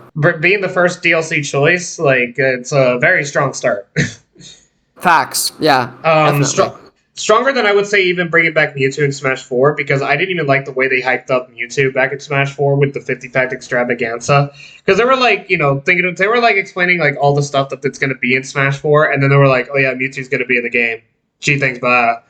And it's like they didn't even hype that up, and it's like it's as cool as it was to bring back Mewtwo back then in Smash 4 when we didn't even think that was going to be possible. The new characters being the DLC should have definitely been more focused on new characters as opposed to returning characters. And it didn't help the fact that Smash 4 used 3 DLC slots for returning characters, one of which should have been in the base roster since day one. Oh yeah, Lucas. Yeah.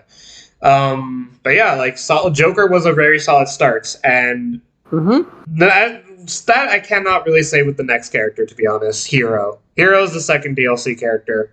There's another character that came along with them, so I actually kind of like how they approached these two characters. Hero was to please the Japanese crowd, and then the other characters to please the American crowd. So it's actually good that they were announced simultaneously, because I think it would have been very meh for most of us, or at least most Americans. But I can't deny Dragon Quest's influence in Japan. So props to anybody that really wanted him in the game. As for what I think of the character, oh yeah. Oh, you first. I was like, as for what I personally think of the character itself, I think he's boring.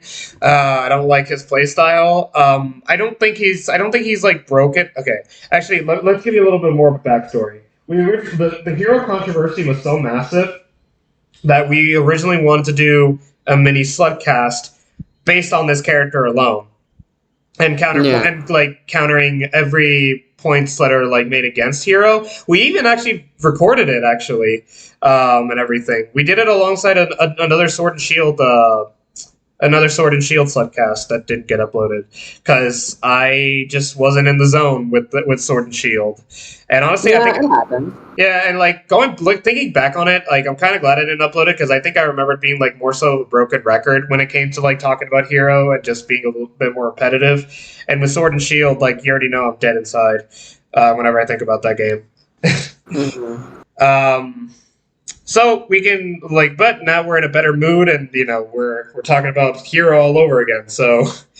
Yeah, the controversy with Hero was like really fucking ridiculous. On one end I get it, but the only thing I understand like two aspects of it because like he's random, but apparently he's accurate to like how he's actually portrayed in Dragon Quest, or at least like how the character should be portrayed. Yeah. But I understand like the randomness, but ever since his release, I think even his randomness is like more so against his favor. Like Alec has been playing Hero anytime I play Ultimate. I've rarely ever seen him get him becoming a giant or getting invincibility. Like maybe it was worse at launch, but at least in today's standards, it's not that bad. There are stuff that he does that are really stupid, admittedly, like fucking the magic of thrust, whatever it's called. I forget what it's called. The one that he's like the big magic burst, the big explosion. Burst. Yeah, magic burst. That's annoying. He basically has a tipper that is stronger than Mars tipper. But overall, and the only other thing I can understand is the language barrier. So people fixes for that. Yeah, I don't know. It's just that there's no perfect way to handle the language barrier. I mean, I don't know. I get it, but at the same time, it really isn't that big of a deal. You're fighting the hero player anyway. You're not gonna look at what the person's selecting. You basically have to avoid it. It'd be weird. Unless you got hungry box levels of reaction, you're not gonna really see it anyway. It's you're not gonna look at someone's menu as you're fighting them. Okay, you're gonna look at your own menu at best. Even then, yeah. I don't know. Here, I feel like the hate that Hero got back in the day was exaggerated, even though he's not really my favorite DLC character, and I don't really particularly see myself ever playing the character. But at least I think the hate was a little bit exaggerated. Yeah, I agree. And at least like his randomness was like, well, at least with the command select, it was controlled based on the magic meter, Yeah. which you still had to fight up close in order to get magic back. And again, like I It's think not they like made. you can spam that shit. And again, it's like I think they toned it down to the point that he won't get a lot of like the bullshit item boosts. Like at least like I haven't experienced that whenever I face Alec. Um, so I don't know. Like I think they may have like actually toned it down like and made it better. But Yeah, I don't know. Hero's all right for the most part. Like I think I personally don't really care about the character that much. But again, I can't deny Dragon Quest's popularity.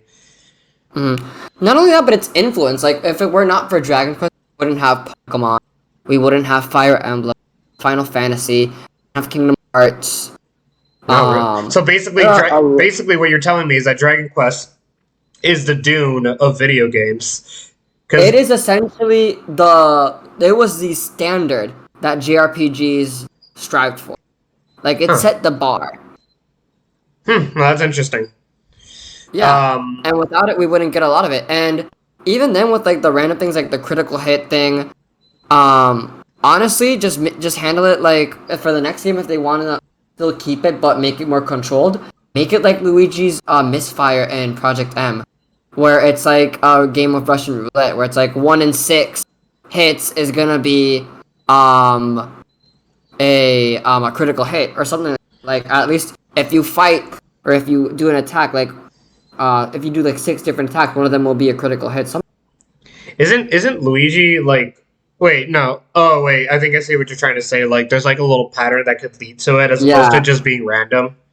Yeah, essentially like Russian roulette, where it's somewhere between 1 and 6 attacks, one of them will be a critical hit.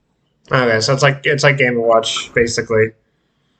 Kind of, yeah, except more controlled. Because if I'm not mistaken, Game & Watch is a lot more random based. I don't. Oh well, I don't know. I have to see Kimmer's But then like again, fucking. I don't know the exact mechanics of Game & Watch because I don't really play Game & Watch to begin with. I think from what people tell me, like there's like a little. Not like it's not like it's random, but there is like a pattern to see how you can get a 9. But I don't really know too much about that. But There probably is, but yeah, Game & Watch just doesn't speak to me, and I know he doesn't either. Oh, what? As in, like, I know that you're like not a big Game & Watch fan, and neither am I. So I mean, I like Game & Watch, but I don't really play it that much. exactly, yeah. Like I like him. I would be upset if he wasn't in the Smash game. But he's just I don't know. Playstyle's just. Though I do like him more in this than any other.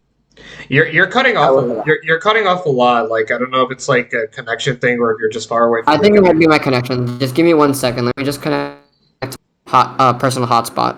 Hold on. Just give me 1 second. Yeah, using your data. Damn, Skippy.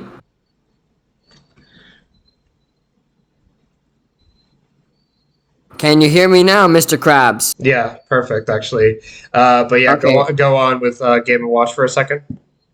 I was saying that Game & Watch, I feel I like him more in this game than I've liked him in any other game, though I do understand why people say he's campy. And Yeah, no, I understand why some he's- people don't like his playstyle. He is 100% campy in this game. Yeah. But yeah. Next character. Fucking Banjo and Kazooie. The fucking highlights of my life for a long time.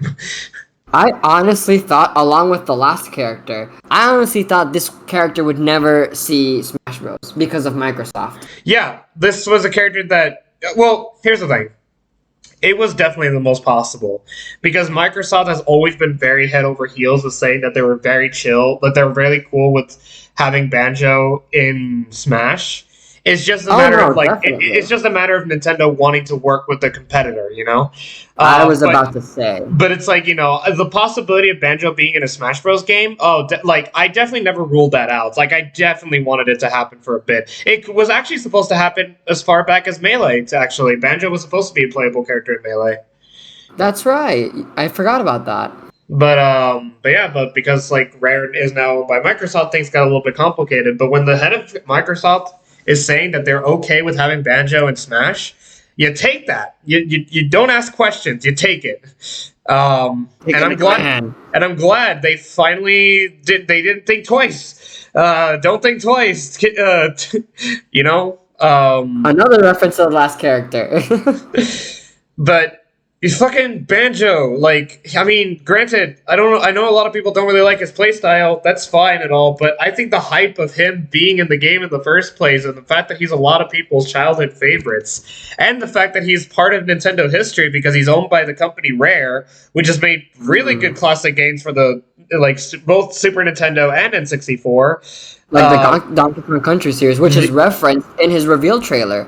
Yeah, and it's like, you know, you gotta show the Banjo some respect. But yeah, fucking Banjo is like a great addition to the fucking cast, and I'm so happy that he's in it, and I have so much fun playing as him. He's just like I know he's a zoner and all, but it's like, I don't know. There's just something about his gameplay that's just so fucking fun to use. I like just spamming Kazooie, like having it spit out the little fucking eggs and just holding him. Like, I don't know. There's just something about Banjo's gameplay that's just really fucking fun. But it infuriates Cat and Alec every time I abuse him.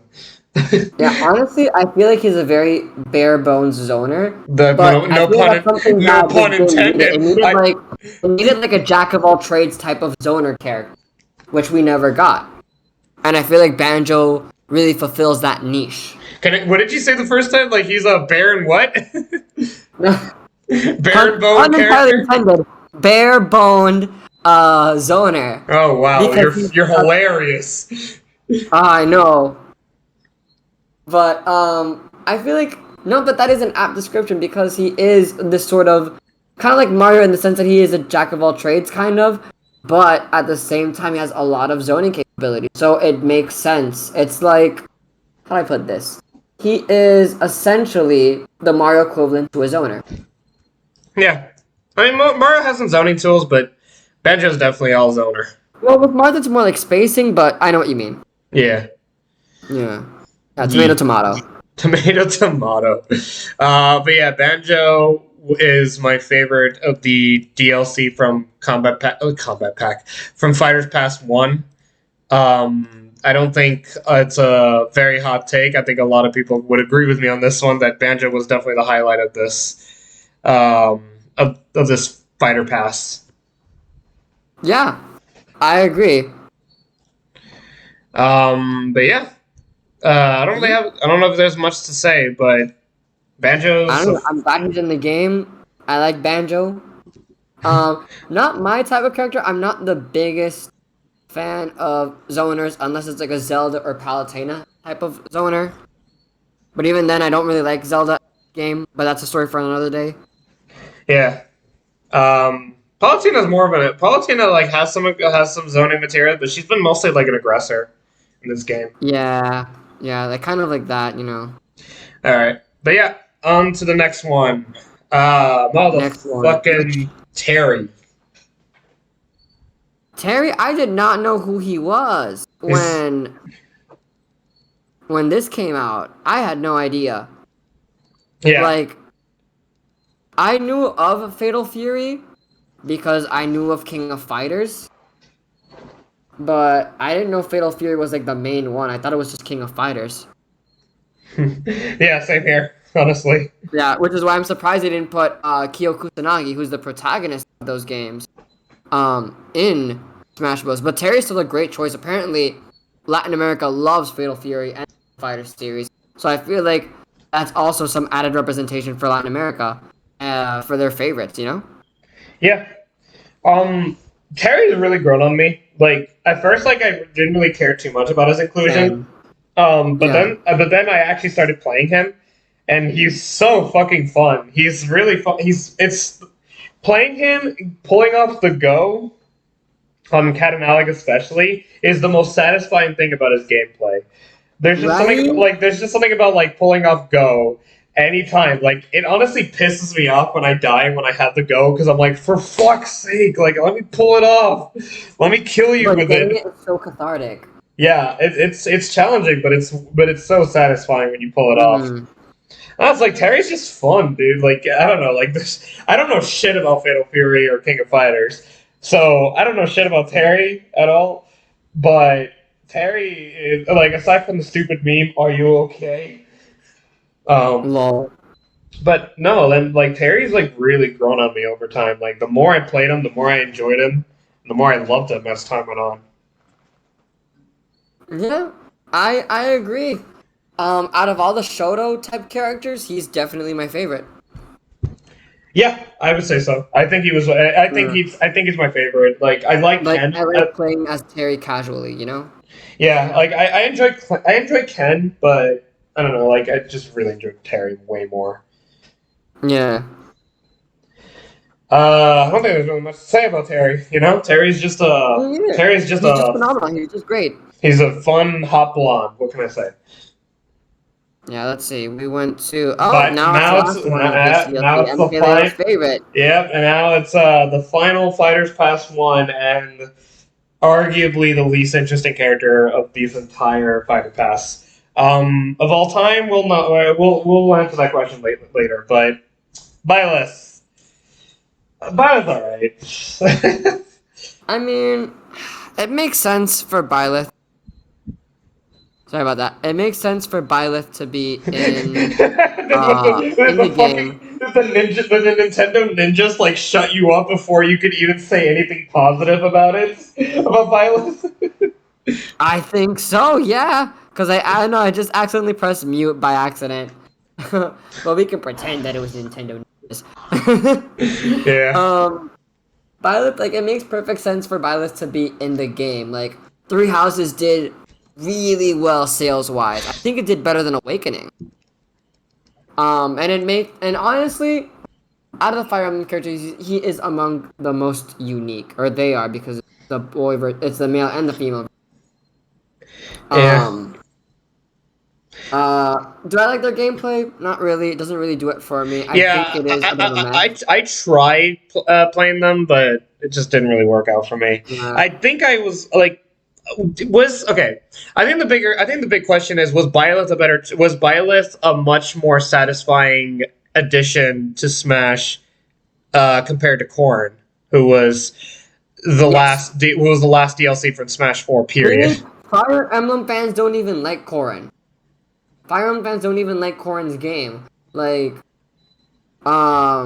first of all, Corrin's game was styled or sold in a way very similar to Pokemon games, where there's like one version where you're I don't know if you know the plot of Fates.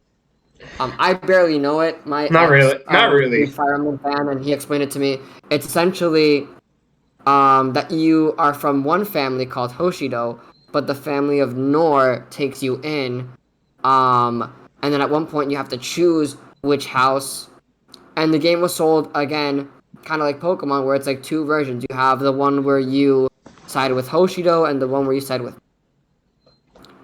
And honestly, Wait, what was it? I think you cut off. Like I didn't hear the other family. Sorry. But yeah, there are two versions. There's one where you side with the family of Hoshido, which is this very Japanese, styled sort of kingdom, and then the other version, which is where you side with the family of Nor, which is this very European-inspired kingdom, royal family type of ordeal. Okay. And it's also the fact that the game is filled with incest, and Ew. a lot of Fire Emblem fans don't like that shit. That shit is nasty. But Smash, I have no idea why. Smash players, on the other hand. Oh my god! Don't even get me started with that shit. Before I get canceled, it's a joke. It's a joke. Not really. Yeah, it's just like thing is with Corrin, it's like I understand why Sakurai was probably thinking the same reason why he added Ike, the same reason why he added Roy and Melee, to bolster sales of Fire Emblem, which makes sense, because that's why he added Marth and Roy to get Fire Emblem to sell in the West. If it wasn't for Melee, Fire Emblem would not be known in the West. Yeah. You know? Which is why Melee is the best game in the series. The thing is, I don't think Fire Emblem really needed that when Corrin was announced. Like, when it comes to Corrin, he represents like a very niche race in the Fire Emblem games. And even then, he doesn't even accurately represent the race properly. He doesn't represent his gameplay properly. Let's see. But I do like mechanics of Corrin. But when it comes to representing Fire Emblem, I don't think he represents Fire Emblem well. I feel like Byleth does a much better job at it, because not only he represents the three houses of his own game, but he also represents the weapon triangle of having a sword, an axe, and a lance. And honestly, it just makes sense. Byleth is just, I don't like his gameplay, but he represents his series a lot better. Yeah. Yeah. Whereas Corrin really was, if there is one character that I would say was an unnecessary Smash Bros., I would probably say Corrin. And I feel like most people can agree with me on that. There's this YouTuber, the Duke of Dorks. He made a video talking about the designs of every Smash Bros. Character. And he and his friend were just roasting the fuck out of Corrin and his game. Games, plural. Yeah. There's two of them. Exactly. But no, Byleth, as a Fire Emblem representative, I feel like he represents the series just as well as Marth. Okay.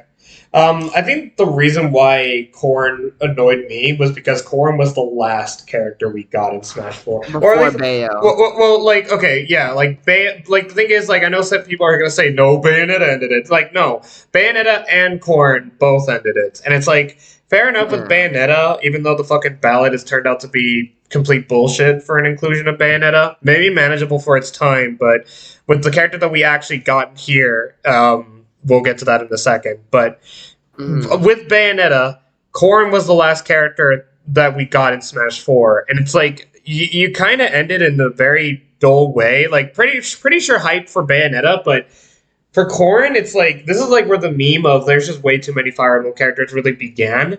And I think by this point, like, we just had enough, you know? And it didn't help, even if Byleth was the better choice and was representing, like, even though Byleth's game was probably better than Corrin's, the problem is that, like, because Corrin sort of came by, it's like it ruins all the hype that any other future Fire Emblem characters could have. I think Byleth should have probably been in the base roster to avoid the controversy, basically. Because, like, a lot of people took Chrom's inclusion pretty well. I think so too, but I think Byleth's game came out a little too late for Sakurai to include him. But at the same time, Sakurai knew about Roy before his game came out. And the same with Lucas, and the same with Greninja. Like, Lucas was originally supposed to be in Melee, but wasn't added because his game got delayed. Yeah. Roy, the similar thing happened with Roy, but Roy, you know, I guess he was already, like, well into development, so that's why they included him, I guess. Plus it's good, like, publicity for the next Fire Emblem game at the time, which was his. Okay. But yeah, I don't know, like, it's just, like, I think by this point, like, when adding a Fire Emblem character, it's, like, there's no easy way to do it, you know? Like, it's just do it and then moving on. Exactly, but at least make it different. Like with Robin and Byleth, they're very different. They're among the most unique. Which is why a lot of people like them. And I don't know. It's just that there's also the fact that they all pull from the same source. They're all lords. Well, not all of them, but most of them have blue hair. I'm just glad that very similar design. I'm just glad that Byleth was the last character for Fighters Pass 1, and we got more after this. Like, it's not like Byleth was the last fucking character. I think it would have been worse if Byleth was the last character for the DLC. Agree, but a lot of people were just, like, over-exaggerating Byleth being the last character of this patch, when we already knew that there was no way. So, but didn't we find out after Byleth's announcement, though? No, I don't think so. I think it was that same announcement.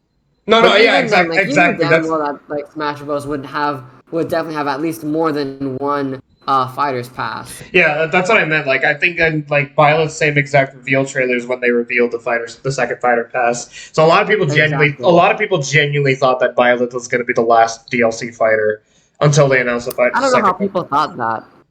I mean, to be fair, I didn't really think too much of it. Like, I wasn't entirely sure. like I just only noticed that some fighting games tend to have a second fighter pass like after the first.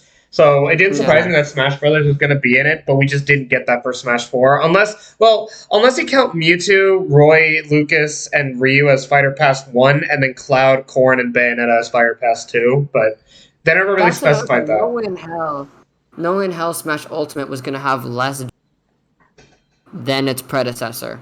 That doesn't make any sense. Let me see. Okay, let's actually do the math. Mewtwo, Roy, Lucas, Ryu, Cloud, Corrin, Bayonetta, that's 7. Oh, wow, you're right. You're right. Yeah, because Fighter Pass 1 had 1. Even if you count Piranha Plant as the 6th one. Yeah, even then, that's still one less. Yeah, that's still one less. So yeah, there was no way they were going to end it there. Yeah, honestly, now looking back on it, it's kind of weird that people even thought about that. Unfortunately, okay, well, but I want to end this saying that it's pretty ironic that Byleth was the most hated inclusion of Smash Ultimate, yet the best player in the world mains the character and is fucking dominating with Byleth. It more proved that Joker did not carry MKLeo. Yeah. And Byleth was not a super top tier. Byleth was never a contestant for top tier. Byleth was a higher mid tier character at best. When they came out, they were just kind of okay. They were just. Sir, you are cutting off again. I'm sorry. Byleth was just kind of there, no all that much. You cut off again, but I got your sentence. Is about that nobody really cared about Byleth that much. Basically. Alright, welcome back, sluts.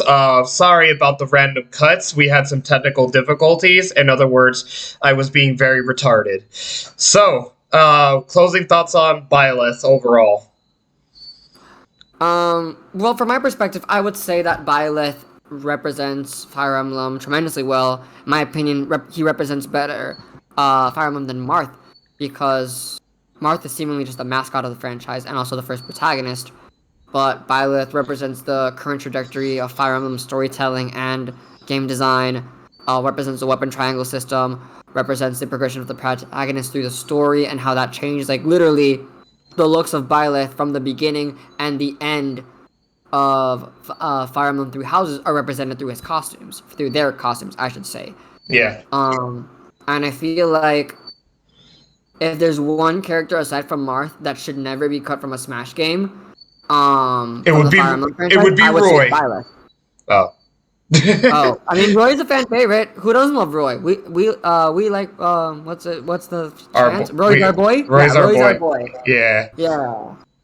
Well, that's an interesting take. That Byleth represents the series more than Marth, considering that. I don't know. That's an interesting hot take, at least, because Marth is everybody's baby in terms of the Fire. I will die on this hill. All just like I will die on the music hill. All right. Well, let's hope nobody knows your address. All right. Moving on. Min Min. Min Min is weird. In every sense of the word. Min Min, how I feel towards Min Min is exactly how I feel towards the announcement of Mewtwo in Smash 4. How they just did not hype it up in the 50 Fact Extravaganza. They just, said it. This one was weird because it's they were yeah, we're gonna have an ARMS character in Smash Ultimate. I'm yay? They just dropped the ball on us, but it's which ARMS character? And it's I don't think any of us are really that invested in ARMS to the point that we would care who would get in. Honestly, a lot of us thought Springman, but Min Min being in the game instead of him, it's yay? I don't know, the excitement wasn't there, the anticipation wasn't there, and I know a lot of people that equally had this feeling of who cares about ARMS. True. With Min Min is just very weird. First off, the way they announced it, I feel like they just totally botched it. But at the same time, it made sense on why they announced it the way they did, which was they first announced that it was just going to be an ARMS character. Everyone was thinking Springman at one point, but then no, Springman is an assist trophy. That wouldn't really make any sense. Yeah, otherwise they might as well just add Waluigi in the game. Exactly. Depending on which character was going to be picked, it would still open the floodgates for other characters, because we didn't know if spirits were gonna be, if you could pick spirits as fighters, because everyone had that like made up rule in their heads, even though Sakurai never said anything about it. We didn't know, we weren't sure if it was gonna be Springman, because if that's the case, then assist trophies can become playable characters, which in and of itself opens the floodgates even more for characters that we once thought were never gonna become playable, like Isaac, like Shadow, like Waluigi. Yeah, Waluigi fanboys. So, but at the same time, it's like you already spoiled yourself for having it being an ARMS character, and a lot of people also expected an ARMS character to be within the base roster because of how early ARMS came out in the Switch's life cycle. But I feel like, if I remember correctly, it's the same case as why Rex wasn't added into Smash Brothers in the base roster, and that is because his game came out way too late. But like, to my understanding, but then ARMS came out way earlier. Like ARMS was, you just said that ARMS came out like, you know, as like not as a launch title, but it was one of the earlier Switch games. Thing is, to my knowledge, Smash Ultimate started development after the Bayonetta DLC. Yeah. So, and we know that Sakurai picks out these rosters very early on. So, realistically, it would make sense why an ARMS character wasn't chosen, and it's probably, and like Sakurai said, it's the same reason why Springman wasn't included. Springman was just, his game came out way too late for Smash Brothers to even consider him, which kind of sucks, but at the same time, it's like, I don't know, a lot of people overhype DLC too much in my opinion. They make it out to be like, it has to be a third-party character. Like, and they make it out to be like anything that isn't a third-party character is just not hype at all. And I feel like that's unfair to other first-party characters from Nintendo that I feel like could be cool to represent in Smash Brothers. You know, I think Piranha Plant I'm was not, DLC, and Piranha Plant was hype as all hell. Yeah, I don't know about the last part about, like, you know, if it was a first party Nintendo character that there wouldn't be hype. I think it really depends on the characters themselves. It's just that It's just a trend that I've noticed. Yeah, like it's like with Byleth, you know, we already got like the whole like we're just sick and tired of having Fire Emblem characters in Smash, and then with Min Min. Yeah. I feel like a lot of people just, you know, ARMS was a pretty popular game upon its release, but I think over time it just sort of like went like sort of, I don't know, like it didn't keep up. Like a lot of people just kind of lost interest in ARMS, and while the way they announced it can be interesting in the, you know, up and coming, like who could it possibly be if it's not Springman, at the same time, I don't know, like I feel like a lot of people had the same reaction, just meh. Like, you know, not a lot of people were just weren't excited for ARMS. Like, I bet if we added, like, a Zelda character, because we haven't had a Zelda character since Toon Link and Brawl, like, I think a lot of people would have been really, really hyped. I mean, Ridley was a fantastic inclusion from a lot of people's standpoints, and he's first party, you know? That's true, but Ridley wasn't DLC. Well, okay, yeah, but it's like, you know, still a newcomer. Like, you mean. Yeah, you like, have a point there. Like, if Ridley was announced for, sorry, you first. No, like if they flip it around, like if Ridley was DLC, like I'm pretty sure the hype would have still been there. And Metroid's a big franchise, you know. Yeah, I feel like, yeah, you do have a point there. Yeah. Yeah, it just depends on the character and the series, and I just feel like ARMS just doesn't really have that. And plus, like, you know, not to jump the gun here, but Pyra and Mythra were pretty hype. Oh yeah, definitely, but the people who didn't like Xenoblade were like, people who don't like Xenoblade 2 for some reason just vehemently hate it. It's either one of these love it or hate it games, despite it doing so well in terms of reviews. Really? Interesting. Yeah. They're like, I hate Pyra's design. It's like super hypersexualized. And yeah, it is hypersexualized. It is a very overtly sexualized design. I'm not denying that, and I'm not a big fan of her design either. But they literally just said that, and they saw her design, and then said, fuck the story, fuck the gameplay, fuck everything about Xenoblade Chronicles 2. It's a bad game, just because fucking Pyra's design is over-sexualized. If that's the case, fucking Mortal Kombat 9 must be the worst game ever. Spoilers, that's the best. If that's the case, then Darkstalkers must be a really shitty freaking fighting game. If that's the case, Bayonetta must be a horrible character action game. So Calibur is a terrible fighting game too, because, like, you know, Ivy exists. Exactly. That's ridiculous. Exactly. Like, I'm not the biggest fan of Pyra or Mythra or any of the Xenoblade Chronicles 2 character designs. But the story is absolutely amazing. It's wonderful. Yeah, but I don't know. We'll get to that when we get to Pyra and Mythra. But it's like with Min Min, Yeah. I don't know. Like it's whatever. Like, um, Yeah. I don't know if it's. I don't know if she's like. I think she's the least interesting DLC character we've gotten out of the DLC characters. I think she was the one that I just really gave a crap about the least. I would say. I would say same here, yeah. Like, I didn't like her gameplay. I just did not like. I didn't like anything about her, to be honest. Apparently, she's Yeah. Japan's most hated character too. So I was about to say, we know that she's the least like DLC character, at least in Japan. yeah, I was gonna say she's the most hated character in Japan. That's depressing. Yeah. Because she's kind of like a one-to-one representation of how she is in ARMS, and that's not inherently bad. But at the same time, it could have been just so much more interesting because the way Min Min is now, it's just move forward, press A and B. Yeah. Move forward, press A and B, and occasionally jump. And if you're feeling spicy, swap arms. it's literally just that, and it's also the fact that Mock Rock has a video on this, which is absolutely amazing, talking about the problem with zoners in Smash Brothers. And it's that zoners for some reason have really good, like ridiculously good close range tools. Like Rob's down tilt and Min Min's up smash, for example. Min Min's up smash is really fast, doesn't have very much ending lag, and reflects projectiles, which I get it's a reference to one of Min Min's abilities in ARMS, where her back dodge, if I remember correctly, acts as a sort of deflector and deflects away opponents' arms. Mm-hmm. But at the same time, you could have made it like a lot more balanced. Because as it is now, Min Min's just a very annoying character to deal with. I wouldn't say I hate the best fight. character, but No, yeah, she's very annoying, especially when you're a heavy character. Like I one time played like online with someone. This guy picked Min Min, and I was Bowser, and I was like on a roll, kicking, like beating his butt with using Bowser, and then like I guess Min Min switched arms, and then it made approaching her like almost impossible, and it's like.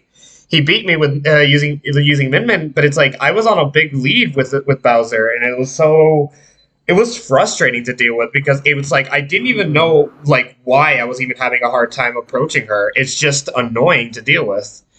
yeah, and even if you somehow manage to get in, Min Min still has really fast attacks, like close up attacks. Yeah. Like zoners should be punished for not zoning properly. That's the point of the zoner archetype. Yeah, I don't know.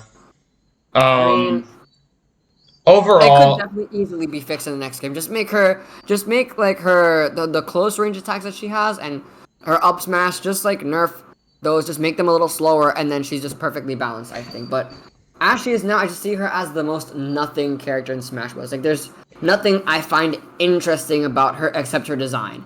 That's literally it. I don't know if I consider her to be my least favorite of the DLC fighter pass. I know like she was the one that I was just like the least excited for, but with like for instance like with Byleth, you know, I don't really know too much about Fire Emblem Treehouses, so it's like, you know, I was like amongst the people that was like, another Fire Emblem character, whatever.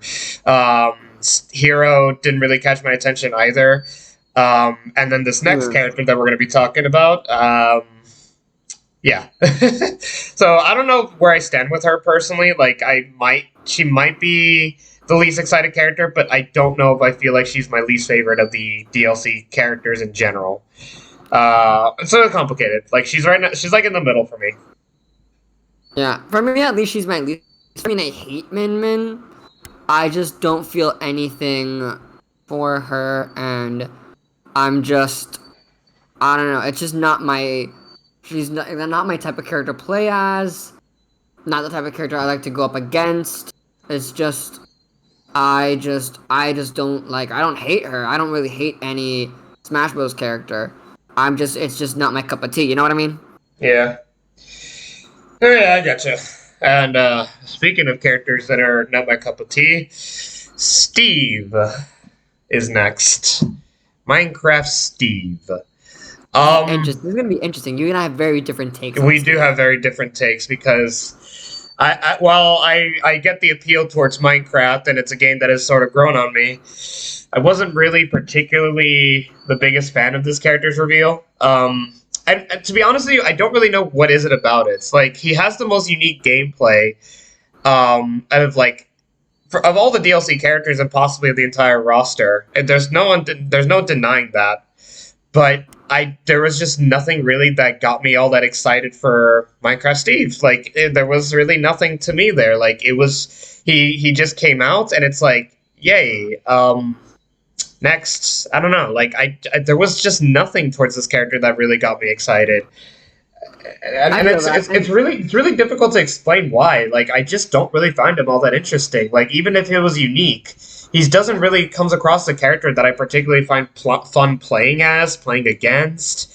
And it's like, much like how I feel towards Hero, he doesn't seem like a character that is meant to be like taken seriously. But then that adds more to the frustrating factor of like dealing with him. Um, Yeah. so on one end, like I get the hype with the character, at least with the people that were happy with it, but I just don't really fall into that category. And I think Steve, this is where this is where I was torn between which one is my least favorite of the DLC lineup. Minmin was definitely the least hype of them all, and while I get the hype for Steve, he's the least interesting one to me. Yeah. I mean, in your case, I can see why you would not like Steve. You tend to focus on characters and play out characters that are very straightforward. I think of your previous mains like Fox and your current main Lucina, for instance. Yeah. They're very straightforward characters. No fuss, no muss. Just go in, hit hard and hit fast. Yeah, Which I mean, is like I totally like. fine. There's nothing wrong with that at all. Like you shouldn't be forced to like Steve because he has interesting gameplay or whatever. Yeah. Yeah. So there's like really nothing wrong with your opinion, I would say. Opinion. I mean, like, it's funny because like Steve might have a lot of like I get what you're trying to say about like the the straightforward characters, and I think I do fall into that category, but like I also like characters that have like a lot of good movements as well. And Steve definitely just doesn't have that at all. No, exactly. Steve doesn't have that. So Steve, I would say, is your antithesis. And the thing about Steve is that I didn't even intend to get him, but fucking Alec made me get him. And then he started like fucking around with Steve. And like it's funny that you were talking about Midman, who all she does is A and B.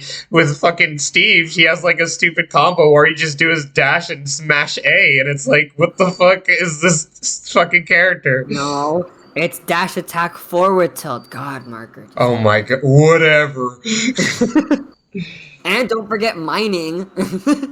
Yeah, whatever. Honestly, yeah.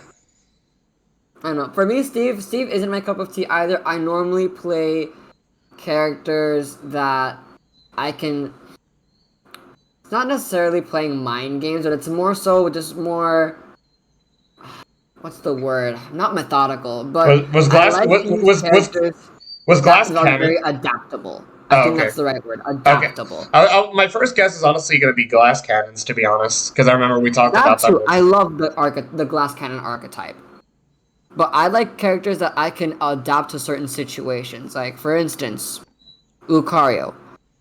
Even though I don't like Lucario in this game very much, I dropped him pretty early on. Lucario is a character, for the most part, that is good at comboing at low percentages. But then you start to gain more and more percentages, and you're like in that moment of like, holy shit, I might die. I have to change up my strategy a little bit. And then because of his aura mechanic, you adapt to this change. With I used to main Zelda and Sheik back in Brawl, and this is why that's part of the reason why I love adaptable characters, because I would use Sheik to start up combos and to do anything that wasn't killing, and then I would just switch to Zelda whenever I needed to kill something. Yeah.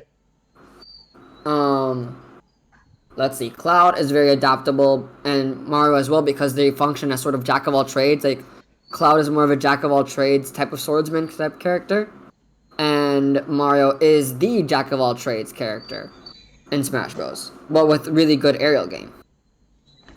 So with Steve, I really liked playing as Steve. I wouldn't say he's my main because with Steve, it's such a focused type of gameplay at first, which is very reminiscent of Minecraft.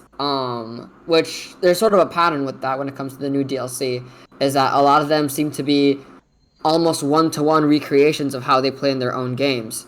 And with Steve at first, you really need to be mining a lot at first in order to, get the good equipment and in order to do even more damage.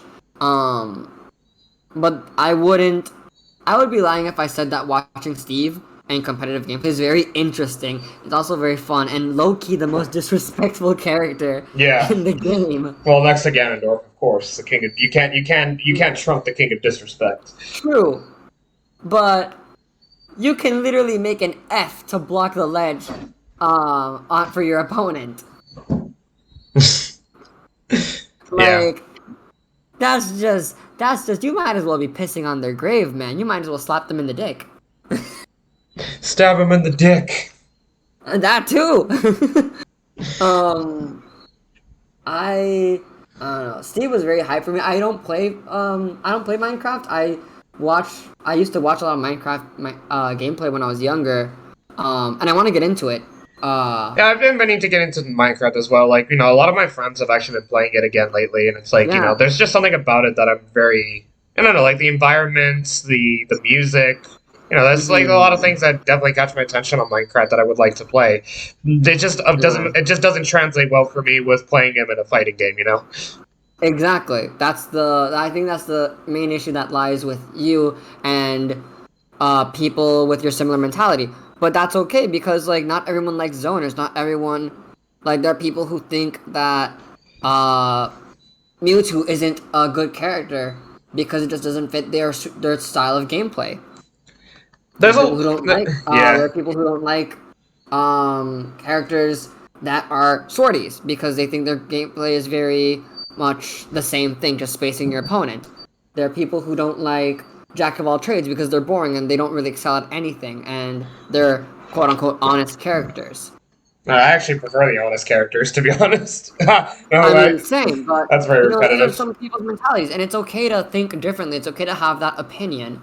Just because Steve isn't for you doesn't mean that he's a bad character. No, honestly, I don't fall into the cat. I don't remember who this guy was, but someone I remember when Steve came out. This is one of the things I like, but at the same time I dislike about the new DLC characters when they get revealed is that their reception is they can be very polarizing. And by polarizing, in the case for Steve, some jackass on Twitter or at least someone on a stream, I don't remember who he is, and honestly, it's probably for the best. Was if you were, shout outs to this nobody.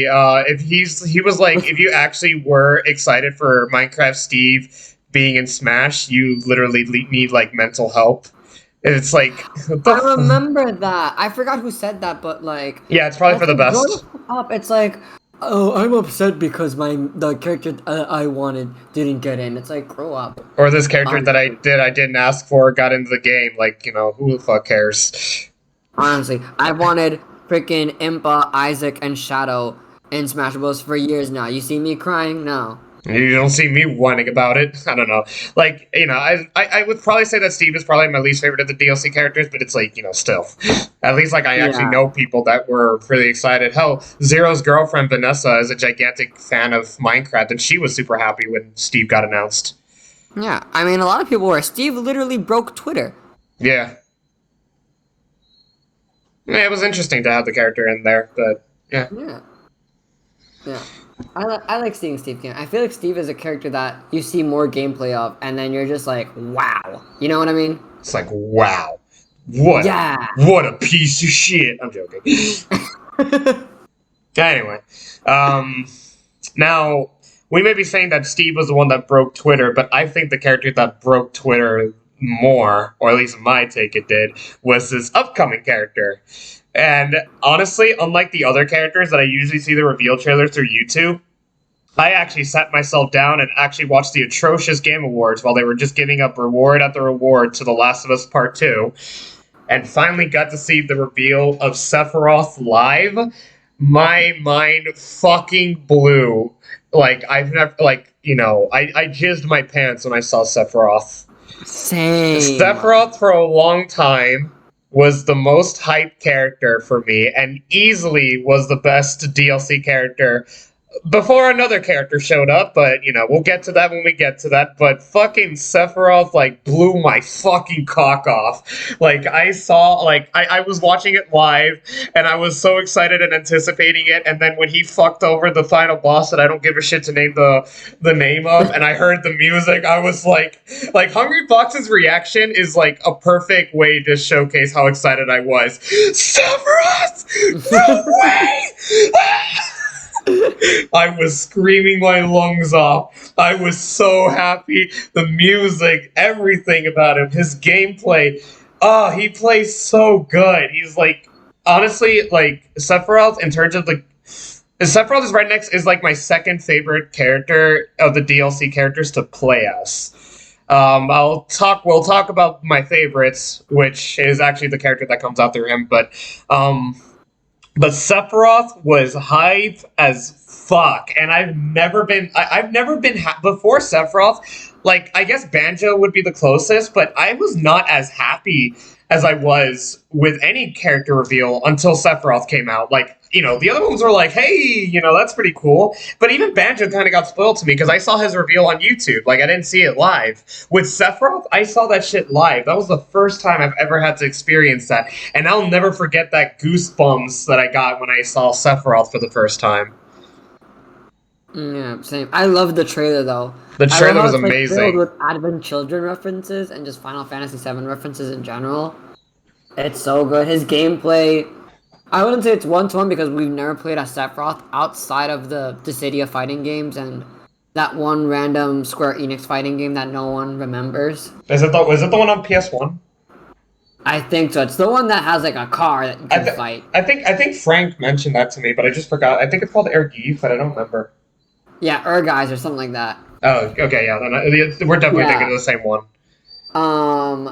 But he plays like how you would think he'd fight, you would think he would be adapted to a fighting game like Smash Brothers. He's a zoner. He's a zoner, and he uses attacks that are very much associated with him. Scintilla, Octaslash. I just think he has the best. I think the really series and Shadow Flare. I just think he has really good keep away. Honestly, like, I don't know about the zoning thing, but his keep away game is amazing. Exactly. I was literally about to say that all of them except Octaslash what's the word? They lead to just a keep away playstyle, and it just makes sense to adapt him that way because those are traditionally how his abilities are presented. Those are some of his most iconic abilities.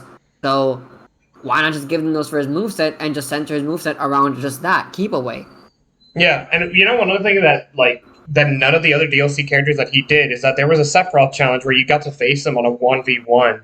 And then you get to play as him earlier than the actual release. And it's like, you know, it's weird that none of the other DLC fighters had some challenge like that, you know, where, you know, you got to do something either with the character or against the character. And it's like, you know, it felt very Kingdom Hearts reminiscent of, like, you know, having a one-on-one battle with Sephiroth. For me, I literally got the chills as a little kid playing Smash Brothers Brawl and unlocking a character and being like, oh my god, am I gonna beat this character? Am I good enough to beat this character? And I of course faced Sephiroth on hard, and I had to use my main Cloud for this. I faced him on hard too. As a matter of fact, I have it on my YouTube channel. That's right, you do have it on your YouTube channel. Go check that out. Yeah, I beat him on my first try, so I was really proud of it too. Shame.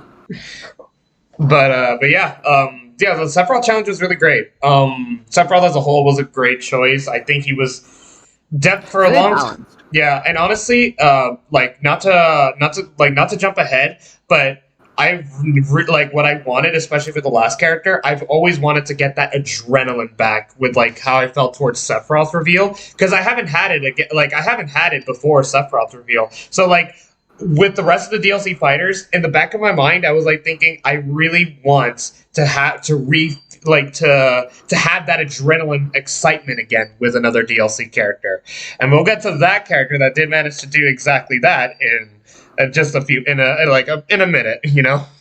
But Sephiroth was a top tier hype character, my second favorite DLC fighter overall. Yeah. I mean, yeah, I really like Sephiroth. I wouldn't say he's my favorite DLC character. That honor goes to the next character. Oh Jesus, we But both have.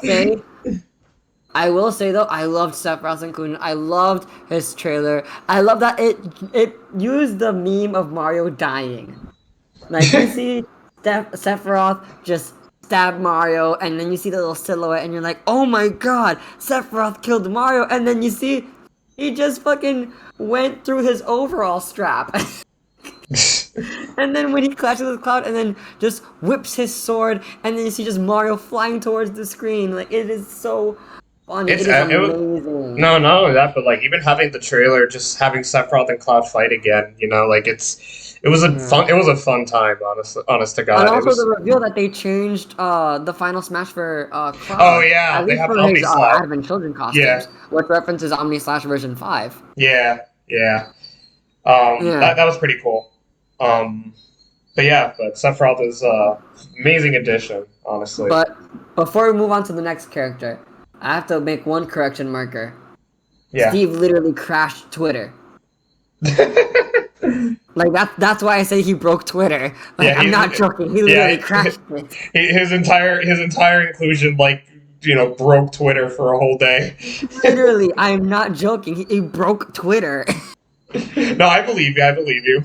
Okay. I just thought that Sephiroth was just more. It's like the way you phrase it, like the one that for me really broke Twitter, and I'm like, no, Mark, I'm serious. No, I don't mean he actually. No, I literally mean I mean he literally broke Twitter. It literally. He took the Twitter Tweety Bird and just snapped it over his blocky knee. Yeah, let's move on to the next character. All right, now I think you were just saying that this one's the upcoming one is actually your favorite of the DLC fighters. This one is my favorite in terms of the gameplay. Like, I gave you my top 30 the other day, and this upcoming character is actually the highest of the DLC fighters on my top 30. So welcome aboard as Pyra and Mythra. We were talking about this character a little bit ago, but no, yeah, this character was another character I saw live. Okay, Sephiroth onwards, I saw all these characters live. Okay, no, actually, all except one character. Kazuya, I didn't see him live. But Pyra Mythra, I did see live, and I was surprised that she was the first thing we got to see in the live stream. And like the way the trailer presented it made it seem like it was something related to Xenoblade Chronicles 2. Now, I never played Xenoblade. This boy has recommended this game to me multiple times.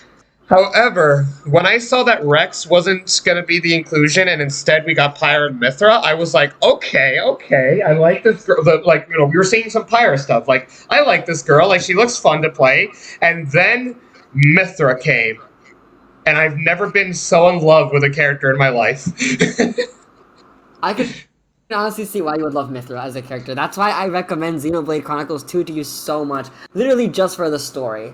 Like, there was just something about Pyra and Mythra's dynamic that's just intriguing. And it gets even better when you look into Xenoblade Chronicles 2. Why their dynamic is. There's like this really stupid video of Pyra flipping, doing a flip in front of Mythra. Mythra's like, I don't have time for this shit, and then Pyra does it anyway, and then Mythra's like, oh, okay, that's pretty cool. There's fighting Kazuya. That's the fucking dynamic that I just really love for those two. That I just don't really seem to get in a lot of characters. And the fact that they're one and the same, you can switch between those two, gave me some Zelda and Sheik, melee brawl Zelda Sheik type of dynamic, but just better in every way. Yeah, better in every way, shape, or form. And I like how different they are. Mythra's fast, really good with the neutral game, and Pyra's just the strongest character. If there was ever a contestant character that I would genuinely say would be the best character in Smash Ultimate, I would say Pyra Mythra takes that cake for me. Oh, that's a bold choice. I think I'd have to agree with you on this hot take. I think in terms of, maybe aside from Joker, I would say in terms of just the character's personality, the way they're presented, their costumes, their stage, their music, everything about the character, everything that comes with the character, I feel like, yes, this is the best DLC character. Yeah. Like this, like there was just a lot of things that I really like about Pyra Mythra. The design, like everything that you mentioned, and just their gameplay in general. Like I genuinely do think they are a top tier contestant for being best character material. Like it's just everything about this character is just like fun and kind of broken in a way. But Yeah. it's like, and I think even Zero put it best when he said that this character sort of reminds him of Brawl Meta Knights to some extent, like in terms of like like all the Except for options. Brahman and it was balanced. Yeah, it's like there's just a lot of materials that that Pyra Mythra can do, that Yeah, a makes lot her of the stand out. multi-hits, And she also the has, wide swings. and like she also reminds me a bit of like Melee Fox in the sense that she has her high highs, but she also has her glaring weakness. So it's like even if she is the best character in the game, like she does like her recovery lacks a lot. So it's like her main weakness Very light. is. Yeah, she's light, and then she also can't get gimped. Like she gets gimped really easily compared to most characters. So it's like her recovery is easily like her biggest weakness. It's funny. She controls light, and she is light. Yep. But yeah, I really like Pyra Mythra. I love them too. They're amazing. They really do represent their gameplay within the series. I'm a little bit upset that Rex didn't get in, but I can understand why. Like, Rex isn't a very popular protagonist. I was gonna say Rex doesn't seem that interesting to me compared to Pyra Mythra. Yeah, it's just Pyra have such a really cool dynamic, and Rex is his personality. Even though I love the character, his personality is very just, very stereotypical like anime protagonist. Gameplay wise, it wouldn't really change much.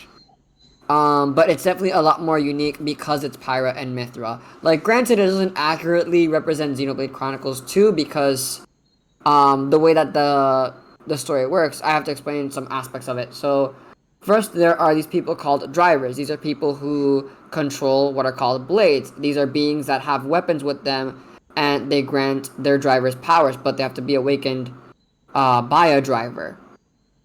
So, it's like a partnership. For those of you who watched Soul Leader, think of it as sort of Meister and Weapon. In this situation, Pyra is a blade. She's Rex's blade. She's the Aegis. She's the most powerful blade within the entire game's lore. And just her by herself, like, yeah, there are scenes of her, of Pyra and Mythra fighting by themselves. And entire even gameplay segments, honestly, within the Torna Lost Country DLC. But it would be a lot more accurate if Rex was there. But I understand why Rex just isn't as popular as them. The voice actress for both Pyra and Mythra, Skydeva, I think her name is, it's Skydeva something. I don't remember her last name, but she's really popular on Twitter. She Twitch streamed the entire Xenoblade Chronicles 2, and she became a meme overnight. Like, she's so funny, she's so interesting, and she really does connect with the fan base of Xenoblade Chronicles 2 really well. So all those reasons, I can understand exactly why Pyra and Mythra were chosen over Rex. Because either way, it would still be essentially the same gameplay. Like, it still uses their special attacks from the game. So, honestly, I think it's totally fine that Pyra and Mythra are being represented. Instead of Rex, yeah. Yeah, I think that's a lot of, like, reasons why Pyra and Mythra were chosen over him. I don't know, like, it just seems like, they have this sparkling personality of her, like, her, it's really the actress's, like, personality, Yeah. But, Yeah. I love their gameplay. There's actually a meme, that Sakurai did include within their mechanics in Smash, and it's that Pyra is slightly heavier than Mythra, and it's a reference to a scene that happens very early on in the story, where Rex is trying to lift Pyra up through a wire, and he's trying to like pull up, but he's surprised on how heavy Pyra is, and he's like, oh, so heavy, and then she's in shock. She's just like, what? And then everyone's like, "Oh my god, how could you say that?" And then she starts like crying. She's like, "No, I'm sorry. Like I didn't realize." Wow. And Jesus. Pyra is 1 unit heavier than Mythra. Also, funny thing that you mentioned something that's a reference in the game, but there's a in the trailer, which I think is adorable, and I think there was like a little fan video of it. But someone, or no, there's like a little meme with this one too. But in the trailer, you get to see Pyra and a little Squirtle just like walking towards her, and it's a reference to that turtle scene in the game. Yes, handling a man's turtle. Someone did it. Someone also made a meme, or at least a drawing of it, where they switched that character with a Pokemon trainer, and it's like handling a man's Squirtle. I don't Honestly, know. that game is just filled with amazing moments. I don't think Pyra and Mythra will be your favorite character by the end, though. I think one character in particular will win you over. But Pyra and Mythra are just amazing. They're literally my second favorite characters within the Xenoblade Chronicles 2 story. Okay. I love them. I'm glad they're in Smash. Yeah. I thought about maining them for a bit. They're kind of a secondary. It's like Cloud, and then it's Joker and Pyra Mythra. Yeah, those are pretty good choice of characters, actually. Yeah, I love them. I love them to death. But yeah. Now, on to the next character. Motherfucking Kazuya. Now, Kazuya I did not see live. I was told by this motherfucking slut that, hold on. let me get this right. I thought it was Jin. Yeah, you told me Jin was in the game, and I'm like, Because I looked at him, and then I texted you. I was like, "Oh my god, that's Jin. That's Jin from Tekken." Yeah. But then it's like Kazuya, and I'm like, "Wait, I'm wrong." Yeah. So I was like, Jin, okay, that's interesting. All right, I like that. And then I actually looked into it, and I saw, what? Fucking Kazuya? Because, like, Jin, if you were to put a Tekken character, I genuinely thought Jin would have probably been, like, a character to choice. Like, but fucking Kazuya. They're not going to put Heihachi because Heihachi's in PlayStation All-Stars. But, fucking Kazuya, man. And the worst part is, I didn't even think about this one. Like, I can't believe, like, I was, like, trying to predict what other Smash games, like, what other characters and fighting and like that they can add in Smash Bros as DLC. I was so dumb that I forgot that Namco helped balance Ultimate and Smash 4. And my dumbass literally thought, oh yeah, maybe a Soul Calibur character could make it because the Final Destination from Smash 4 has Soul Calibur references. But then fucking Kazuya from Tekken, and Tekken's a way more popular game than Soul Calibur. And I'm like, oh wow, why didn't I think of Tekken? It makes sense. A lot of people were expecting a Tekken rep to appear in Smash 4. And it was originally going to be Heihachi, but aside from the PlayStation All-Stars thing, it was also because, I don't really know much about Tekken, but the Devil Gene thing is what ultimately made Sakurai choose Kazuya over Heihachi. Mm-hmm. And also, isn't Kazuya the main character in the first Tekken? Yeah, he was. Yeah. Because I know it's like that family, like those three, like Heihachi, then it's Kazuya, and then Jin is Kazuya's son. Yeah. And Jin, to my knowledge, is the protagonist of later games, I think. I'm not entirely sure. It's a little bit complicated because Jin goes into a much darker path as time goes on, and so the protagonist like sort of intertwines. It's sort of like Mortal Kombat to an extent. Like it doesn't. It's kind of like an ensemble, like you have separate protagonists, kind of like Game of Thrones. Yeah, so it's like, Jin is the protagonist in some cases, but not in all of them. And if anything, he could be he's an antagonist in someone. Yeah. But fucking Kazuya is another hype character of mine. And it's funny because, Tekken, I think Tekken and Soul Calibur are a very accessible fighting game. So it's like, it's a fighting game I recommend anybody to play because I think, anybody can enjoy playing both games. They're very simplistic. They both have great movements, and like it's just one of the more accessible fighting games. I think it really translates well in Kazuya's gameplay because Kat, someone who's never played any of the Tekken games or played very little of Tekken 7, is like now fucking considering maining Kazuya. That's so cool. And Kazuya is OP as fuck, and it's so satisfying playing as him.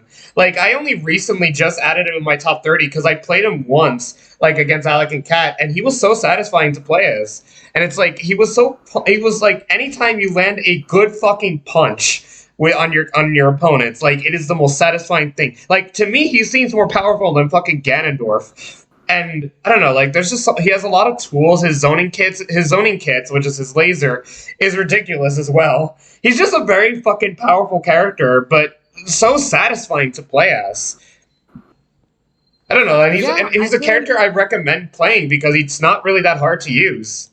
Yeah, in all honesty, I agree with I don't know if you saw his video on Alpharad's take on Kazuya. I think it was Alpharad who said this, where he said that Kazuya essentially feels like more polished Ganondorf. Yeah, I mean, like, I compared those two because those two were, like, often, like, just the stronger characters. Like, they're slow, but, like the big, heavy, strong guys. Yeah, but, like, when you land a punch on those characters, like, the satisfaction, the feeling of, like, all that power. Like, I swear, Kazuya played so good that I genuinely felt powerful with him, you know? Like, I genuinely felt like with great power comes great responsibility. And it's, like, it's just satisfying to play this character. I don't know, like it's just really fun playing Kazuya.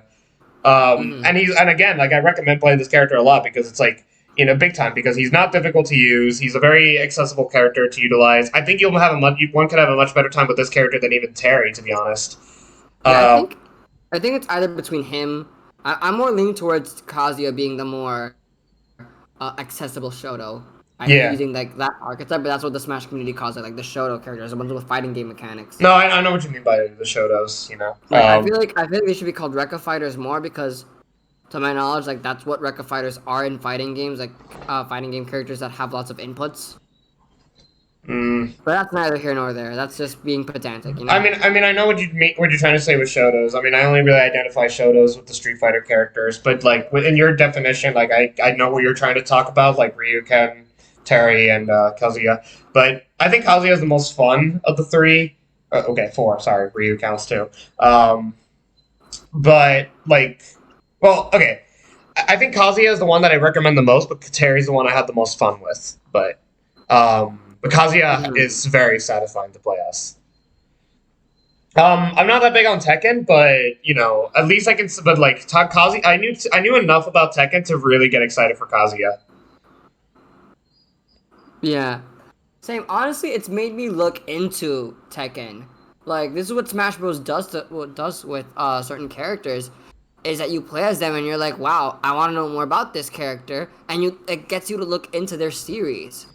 Yeah, personally, like I'm not the only one that has said this. Like everyone, I feel like feels that way. You know. Personally, I think Soul Calibur is a more unique and more fun fighting game. Like I think the characters there are more interesting, and like there's not a lot of fighting games that are that have the exact same style with Soul Calibur. Like Soul Calibur is literally, no joke, the only weapon fighter ever.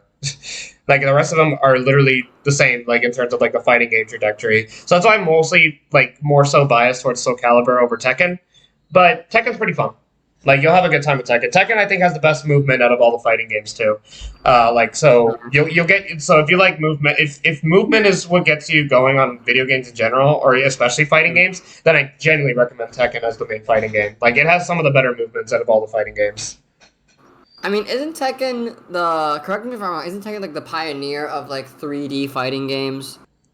That's complicated because Tekken was technically more 2.5D beforehand, and Soul Calibur was the one that introduced 8-way run. Okay. So it's a toss-up between those two. Okay. I think Tekken was the more... Oh, I don't even know, because Soul Calibur... Like, it's really between those two. I honestly think that Soul Calibur was the more impactful of the two, but Tekken is the one with the better movements. It's also the fact that they're both made by Namco. Yeah, I mean, like... Namco has their fighting game. I mean, Capcom's got Street Fighter and Marvel vs. Capcom, so they're no sleepers either. But exactly. So, like, I mean... That's something the good thing about fighting games. Like, they're so different, and there's a lot of options for you to pick. So, like, you can definitely have a favorite in there. Watch Cosmonauts' video on how you can get into fighting games, because I think his video on it is actually really good. I think he talks about fighting games perfectly. But enough about fighting games. I think we're already at the last one, right? We literally are, and I feel like this is very fitting because I want to get this right. Hold on. Before you announce it, I really do want to get this right. So Okay. every character within the DLC, they have like a code name within the game's files. So that way people they don't immediately guess who the character is. So this character's internal code name was Trail, as a reference to their status as the last fighter. And this is Sora from Kingdom Hearts. Now, remember when back then I said that I really wanted another character to get me as hype as Sephiroth did? Sora was that character. Yeah. Story time. So I was working. I was at my job when the announcement when the live stream was happening, and I really wanted to see it, but I didn't want to see it like in the middle of my work with even with headphones and everything. I feel like I won't be able to compose myself. So I waited till when the live stream was about to start. Then I rushed to my car. And then I went into my car, got to see the full trailer, and the moment I see the fucking Keyblade, I screamed. I know Sora technically got leaked because someone was like talking about how they were getting Kingdom Hearts music for Nintendo, but still, like, you know, they were just hearsay. Like, it's not like they showed like pictures of Sora being in, and it's not like the Smash 4 character roster leak reveal that actually showed Shulk's actual, you know, character model. That was an actual leak, you know. But we didn't see anything from Sora. We just heard, yeah, Sora's gonna be in the game because of music. Like, that could have been like any schmuck, you know. Like, if I said like, oh yeah, Waluigi's gonna be the next character, you know, just by saying that out of my ass, and then Waluigi became the last character, did I leak it or did I just guessed it? I don't know. Like, I really don't count to that too much as a leak as compared to the Smash 4 character roster leak. So I still had my doubts of like if Sora was actually gonna be in the game. And I remember, like, just thinking out the day, like, who can it be? Like, I just really wish it was someone that I could be really excited for. But when that Keyblade showed up, and the keyhole, and Sora just flying up, and it's KH1 Sora as well. And as you already know, like, if you've seen the Kingdom Hearts 3 SlutCast, Kingdom Hearts 1 is my favorite game of all time. And his gameplay is exactly like it. The music is there, too. And I was like, I was legit screaming off the top of my lungs of pure excitement. I teared up a little because honestly, with with Sora and Kingdom Hearts is themed, and the fact that he's the last character to be added as DLC, it was emotional, it was beautiful. Like, it's Kingdom Hearts, you know, like it's a very like charming series and with great music and very soothing music. So to have a character like him to being the last character, like imagine if fucking Kazuya was the last character. Like that would be cool, but it wouldn't be like special, memorable, and just beautiful as Sora being the last character. And it's like there's something about his reveal trailer, along with the music and just the theme and the type of series he came from, that just made him being the final character just perfect. Exactly. His addition is very bittersweet, but in a good way. Because it's bittersweet just like how Kingdom Hearts is bittersweet. Yeah. Because, like, Kingdom Hearts 1 ends, you're happy that Ansem is defeated. You're happy that Kairi is safe. But you're sad because you're separated from Kairi and Riku's in the realm of darkness. So it's like bittersweet in that way. And when Sora was revealed, it's like, wow, you're happy this character that was literally the most voted character within the Fighters Pass ballot back in the Smash 4 days got in, but at the same time you're upset because like this is the last one. The very last newcomer in a Smash game. Like, or at least the one that actually matters, because Sakurai, there's no way Sakurai is going to continue after Ultimate. I know the series might. Well, the series think he will. And the series then, will. I don't think it's going to be as good because, again, where can you go from bringing back every single character, having a roster that is close to 100 characters? Like, yeah, like honestly, Sakurai even stated that this is a type of like ultimate special because it's the type of game you can only do once, and the fact that it even exists, the status of it is like it's kind of beautiful, honestly. And honestly, I didn't even realize that until Sora's reveal came around. It's like, God, it's so we finally made this journey of like seeing who the next character was going to be, and it ends here in a very, like you said, bittersweet way. And it's like, then I just realized, like, Ultimate is really the last Smash game in reality, because, like, even if the series continues, you're not going to have the man that was behind that was passionate about the series since day one. And unlike, Brawl or, like, whatever game that Sakurai always says that was the last one, this one, I can definitely say that this is the most satisfying way to end the series. It's just unfortunate that even if Sakurai leaves the company, they're still going to make Smash Bros. Games, but how do you top Everyone Is Here, How do you top fucking Banjo Kazooie? How do you top Sephiroth? How do you top Kazuya and Sora? Like, how do you top all those characters that we got in this game that we never thought was actually possible? Remember in Smash 4 that really was too big? Yeah, we crammed that motherfucker to fit in Smash Ultimate. So now he's in the game, god damn it. I don't know, like, It's just, where do you go from here? Honestly, I just don't see it being, I just don't see a game topping Ultimate being possible, And in a way, like, it made me appreciate Ultimate more as a game, like, as the overall package. As much as back then, I used to shit on the lack of content that Ultimate had, in comparison to, say, Brawl, for instance. But then when you look at all the characters that we do have, even when talking about it in this very same SlutCast, it's so tough to be so hard on the lack of content because of the other content we did have. The characters, And it's like, you can't... I don't know, like, Ultimate is a game that I find it difficult to dislike,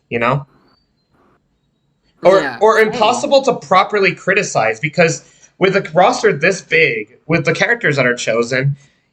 you can't really pick it apart. You can't really judge it normally because you understand why things are the way they are. Yeah, you can say, by all means, like we can shit on the gameplay on the online, but I don't know, like, there's just something about, like, the overall package as a whole that just makes it incredible, and we're never going to have another Smash game like Ultimate. And quote me on that, because we're not. Like, it's going to take another miracle, and, without another person like Sakurai working on Smash, it's just not going to happen, It's not going to be the same. But going to Sora for a second, as happy as I was for his reveal, unfortunately I can't really say the same for his gameplay, but that's really because he's way too floaty. I overall think his moveset is perfect, but he's way too floaty for me. I still have him on my top 30. I still have him on my top 30. I still have fun with the character, but he's not my favorite in terms of the gameplay. But yeah, I understand why he's floaty. Like, it's a reference to not only his name, like Sakurai said, Sora means sky in Japanese, but it's also a reference to, like, his ability to glide within the Kingdom Hearts games. Yeah, I mean, I get it. Like, you can't make the boy heavy, but floaty gameplay has always been my least favorite thing about Kingdom Hearts gameplay in the newer games. So it's like, the fact that it's sort of made its way into the games, into Smash Ultimate, it's like, it's like I'm playing fucking Kingdom Hearts 3 again. Rima. I mean, like, it's true, because, like, Rima, like, going through KH3 on critical mode, I mean, don't get me wrong, I love KH3, but going through it, like, early on especially, like, oh god, like, when you have some of the Birth by Sleep elements of the enemies not flinching and the floaty gameplay from Dream Drop, it's like, that combined, it's like, it's hell. So it's like, that's why I was kind of bummed that Sora's gameplay was floaty, because it reminds me of my least favorite gameplay stuff from the Kingdom Hearts game, as opposed to, like, the more fun gameplay element from 1 and 2. But I get it. I think it makes sense. But it does suck that he's so floaty that I just, I play way too campy with him, I feel it. I mean, you have to balance him in some way, because Sora's combo game is tremendous. Yeah, he's a really good character for sure. It's not Bayonetta Smash 4 like a lot of people. Oh my god, yeah, people exaggerated. Kaleo, Yes. They were like, oh my god, Bayonetta combos. Like, no, yeah, it's Bayo just can actually combo out of side B. Sora can't. First of all, the reason why that's literally it. Okay, first of all, Sonic Blade is nowhere near close to anything that Bayonetta has done, and the reason why Bayonetta was even as broken as she was because of Rage Mode. If Rage Mode was, like, Rage Mode being toned down in Ultimate just proves the fact that Bayonetta could have actually been very balanced, even with her current gameplay status. That and her triple jumps in Smash 4, but Bayonetta just also had a lot of jank, like... Yeah. Sorry, you were saying? No, like, it's just Rage Mode combined with the triple jump that Bayonetta had in Smash 4. If those two were toned down, Bayonetta would have been fine. Yeah. I mean, that, and also, like, her really janky hitboxes and how Witch Time functioned and treated every move just as strong as, like, each other. Like, it didn't scale properly. It wasn't like okay, you hit me with a jab, so now you're frozen. I mean, you're slowed down for like half a second. No, they treat a jab the same way it would treat fully charged forward smash. The thing is And it that would like like halt you in time for a really long period of time, and getting hit wouldn't get you out of it. So I remember when Bayonetta like was announced, that I just thought to myself, like, they just added a Marvel vs. Capcom character in this game because her combos looked exactly like if you were to play Marvel vs. Capcom with it, you know. And it's like I already knew she basically, was going to be I mean, it's busted very by it. accurate to her games. Yeah, but it's like with Yeah, Sora, I just didn't see. I never saw that. I don't know why people ever thought that Sora was going to be broken. That just never made sense to me. And even then, like he has his glaring weaknesses as well. So even if he was best character, again, much like with Melee Fox, and as I was just saying with Pyra and Mythra, his glaring weakness is that he's very floaty, and he's also a fast faller, which means he can get comboed to death very easily. But all that makes for a very, very interesting character, to say the least. A bittersweet character to end it on. mhm. Unfortunately, he's not my favorite character to play as, but he's still a character I do think it's fun. He's in my top 30. I think top 15 exactly, or just below Yeah, 15, or just above 15. But yeah, like Sora, thumbs up, 10 out of yeah, 10. My favorite DLC. same. My favorite DLC in terms of excitements. Yeah, same. I mean, I agree with you on that. And also, I'd like to add that DLC characters don't have to be good. They don't have to be good competitive. They have to be fun. Yeah. Like they have to be somewhat enjoyable. And I feel like all these DLC characters, with some exceptions, in terms of taste, like yeah, I can see why some people wouldn't like Steve or Min Min. In my case, I can see why they wouldn't like them because they're so hyper focused on like one particular gameplay style. But a lot of them like are still like really really fun Mm-hmm.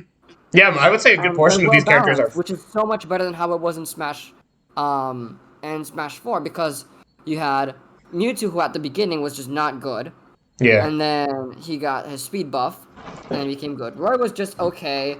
Ryu was just okay.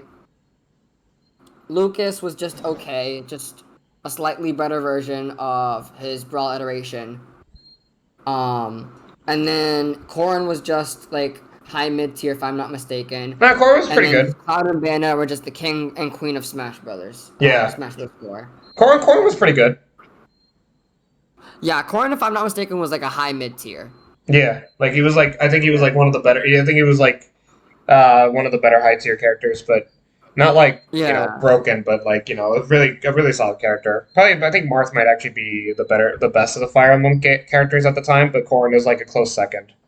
I would agree. I would agree with you on that. Yeah. But yeah, um, yeah, I agree. Overall, like the DLCs in Smash Ultimate was pretty good. Even if there are some that I just don't enjoy, like Hero, Steve, Min Min, and Byleth. The rest of them are just like are really fun to play as. Yeah, exactly. I think they're all worth time experimenting with and just like playing around with them and having fun. Yeah. Yeah. Also, I want to add, we both have the same desktop wallpaper, and it's Mario and Sora shaking hands. Yeah. That's how you know. That's how you know we're both Kingdom Hearts fans. Yeah, totally not biased. Totally not biased at all. I will heavily admit that I am very much biased. Oh no, of course, same here. That's why I said it. But yeah.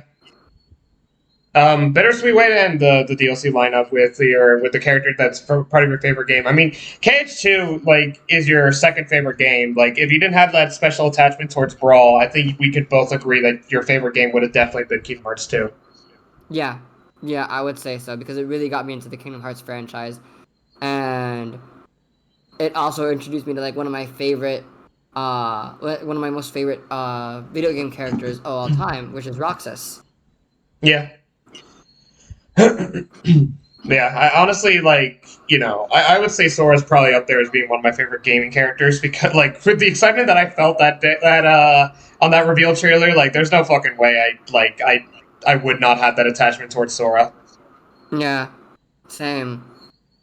But yeah, but I'm that's honestly upset that some people are just like, oh, Sora's just whatever, like, just be happy that literally the character that was most voted for got in.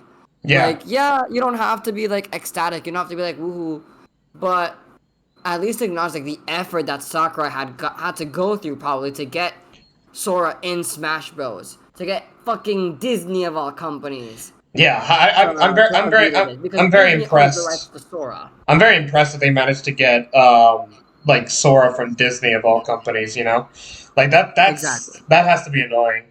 That's got to be very annoying.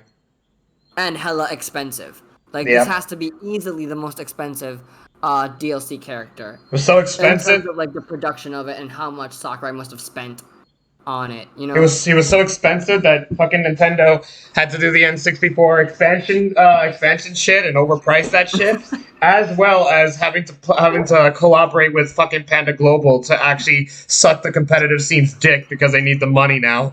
After all that shit went Basically. straight to Sora, and we didn't even get all the good sound. We didn't even get all the soundtracks. You know, even Melody of Exactly. even We didn't get Roxas's theme. We didn't get Rowdy Rumble. so We you, didn't get the 13th battle, Lords of the Castle, or any of that. yeah, we didn't like not even Melody of Memory would have like sufficed of getting the rest of those soundtracks that weren't available. We Which I didn't mean, even get Simple and Clean. yeah. Oh Not even man, an yeah, instrumental version of it. yeah, And that's true. they got freaking Fly Me to the Moon, the Frank Sinatra song, at least an instrumental version, because it appeared in Bayonetta 1, to be in Smash 4. And I think it's still in Smash Ultimate if I remember correctly. I don't know. You're the music fan here. Yeah. So imagine that. Imagine how expensive that must have been. To not Yeah. include literally the main theme of the entire Kingdom Hearts franchise. That's some shit. Also, You know? also I gotta say, but Sora has one of the best costumes in the entire cast. Oh, easily. Yeah. Hands down. Like I absolutely love. I think he's the only character that I can genuinely say with confidence that I like all of his costumes. Yeah. Like, yeah, a lot of them are primarily red, but they're all really versatile and they all represent different games and, like, different transformations within those games. I just like the fact that you have a costume that represents the four main games that Sora was been a playable character. Like you have KH1, 2, 3, and Dream Jump Distance, and then the rest are his forms from like I believe it was like Valor, Wisdom, and Final Form, which they call it Ultimate Form in this game for some reason. Yeah, no, it was Ultimate Form because it had the tiger stripes and the pants. Yeah, Yeah, but and it was based on the Kingdom Hearts 3 model. yeah, And also Timeless River. yeah, Timeless River. I was so happy with that one. Same. I loved it. Oh wait, Ultimate Form was from KH3. I thought it was Final Form from KH2. No, I was like, Final Form has this like really tacky like tribal print tattoo looking design to it that I just don't like. I mean, like they just look the same. Is the thing. They look very similar. That's why I was. Yeah, I mean, I guess but they you went know for that the. I'm hella visual and I just like overanalyze every little bit of a costume detailing. Like Yeah, Ultimate Form is still tacky as fuck with that fucking tiger print on the pants. I like But it. you know, that's beside the point. What skin do you usually go with if you play as Sora? KH2? I typically go for either KH3 or KH2. Honestly, I love his KH3 design is my favorite design. But my favorite design of Sora, which is not in the game, and I would completely understand why it's not in the game, is Sora's second form from Kingdom Hearts 3 because it puts in the best elements of both his Kingdom Hearts 2 design and his Kingdom Hearts 3 design. Okay. So that's why I use both the 2 and 3 designs. What about you? I go You straight. use one, right? Actually, no. I actually use Ultimate Form. Really? That's so cool. Yeah, I've always again like. Well, here's the thing. Like, I've always liked how Final Form looked, and I didn't really think there was any difference between Ultimate Form and Final Form. I just thought that either the names were different or they were just. It's the same outfit to me, at least. I'm not I mean, as it's visual. essentially the same type of design. Yeah, and Smash Flash too. I always pick the Final Form costume, so it's like I would kind of want to move forward with that one too. I do prefer Flash Okay. 2. From a gameplay standpoint, I do prefer how Flash 2 handled Sora in that game more than this one, but that's a whole nother conversation. He's less floaty in that one, and his movesets are better. But this Yeah, game, his is more so based on Kingdom Hearts 2 in that game. yeah, and then yeah, but I would say Ultimate Form is my favorites of Sora's costumes in this game. That would be my go-to. Yeah, I'm like you would think that I would go for KH1 since like I'm a KH1 geek, but Ultimate Form just looks Yeah. cool. Ultimate Form just looks pretty cool. Yeah, I love the Ultimate Form design. Well, I don't love it, but I like it a lot. I I, think it's a good choice for a costume. I'm surprised they didn't go for anti-form considering how popular black costumes are. Um, yeah, you would think. but yeah, you would think like they would put in anti-form, rage form, or dark form, but they didn't, which is interesting. But On it, whatever. I'll They probably. honestly picked some of the best costumes, Yeah, honestly. I have no problem with that. I have no Yeah. problem with the costumes we did get. I think if Ultimate Form was taken, like if I was doing like a Sora mirror match or something with a friend, like with Alec or something, and the Ultimate Form got taken, I guess I would pick KH1 Sora. But I think even Alec would pick. I think Alec actually picks KH1 Sora. I don't remember which costume he ended up like settling down with. Because Alec also likes KH1 more than the other ones. But so I I don't think know. I feel like because he likes red a lot, so I would picture he would pick Valor for him. yeah, like actually, he's more of a purple guy now. But Sora Really, don't I didn't Sora, know that. Sora don't got yeah, he has like a purple squad thing. But you know, um, yeah, but Ultimate Form Sora, 10 out of 10 masterpiece. And now, and thus we close this chapter of the DLC lineup. And now we're gonna go for the one thing that everybody was looking forward to, the one that we left for last, or second to last, really, because we do have another topic. However, we're gonna end the gameplay discussion thingy-majigger and end things with everybody's favorite mode of Smash Ultimate, the online. What the fuck? Yay. Okay, I wasn't gonna be harsh on the gameplay. I was trying my best not to be harsh on the lack of content and the fucking input delay on the Switch, as well as the order of priority. But that there's one thing that I don't think, is an excuse. There's no excuse for how awful the Nintendo's online service is to this day.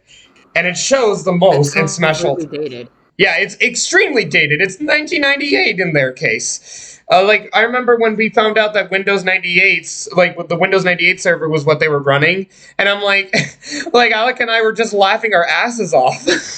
It's just hilarious at this point. And it's like, it's unacceptable how fucking Melee, a game made in 2001, was able to get modders to make rollback netcode on that game. But fucking Nintendo, couldn't. And like And this is I'm nothing. surprised. It's not even a Sora issue anymore. This isn't even a Smash Ultimate. It's like a whole Nintendo issue. Like this should have been a thing even before Smash Ultimate was finished. Like I don't even see a reason why they couldn't even update their service. It's fucking Nintendo. Exactly. It's literally the Disney equivalent of video games. And it's like you can't update your servers to like, or at the very least get rollback netcode. You did specifically try to make Ultimate cater towards all audiences, competitive audiences in mind as well.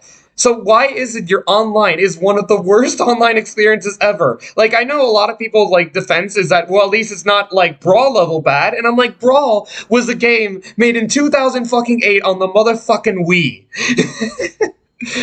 Yeah, We're this is in when we're still like trying to get online to function. And Brawl was like, the experimental game. It was also the game that, threw the middle finger at competitive scenes. But this game was actually trying, This game was actually trying to cater to both audiences.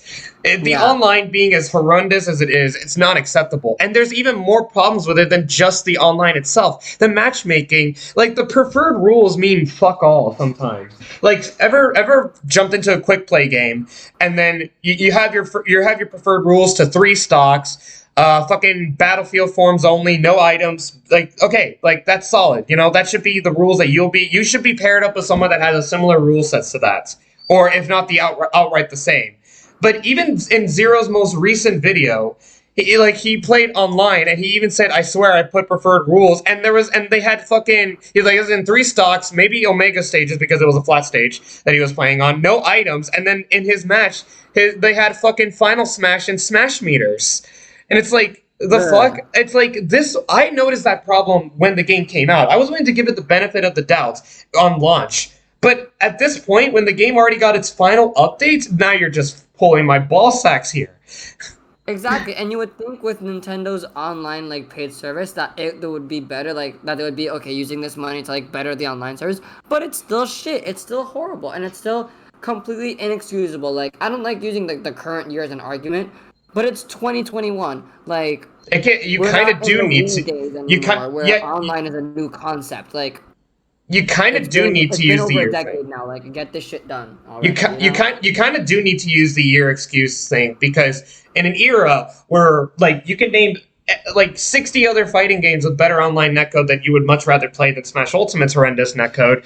It's like and then when you find out that their online services is so dated as hell, like Windows 98 bullshit, it's embarrassing at this point. And it's honestly like you kind of do need to use the whole year excuse because it is 2021, and it especially didn't help the fact that we were in a pandemic territory.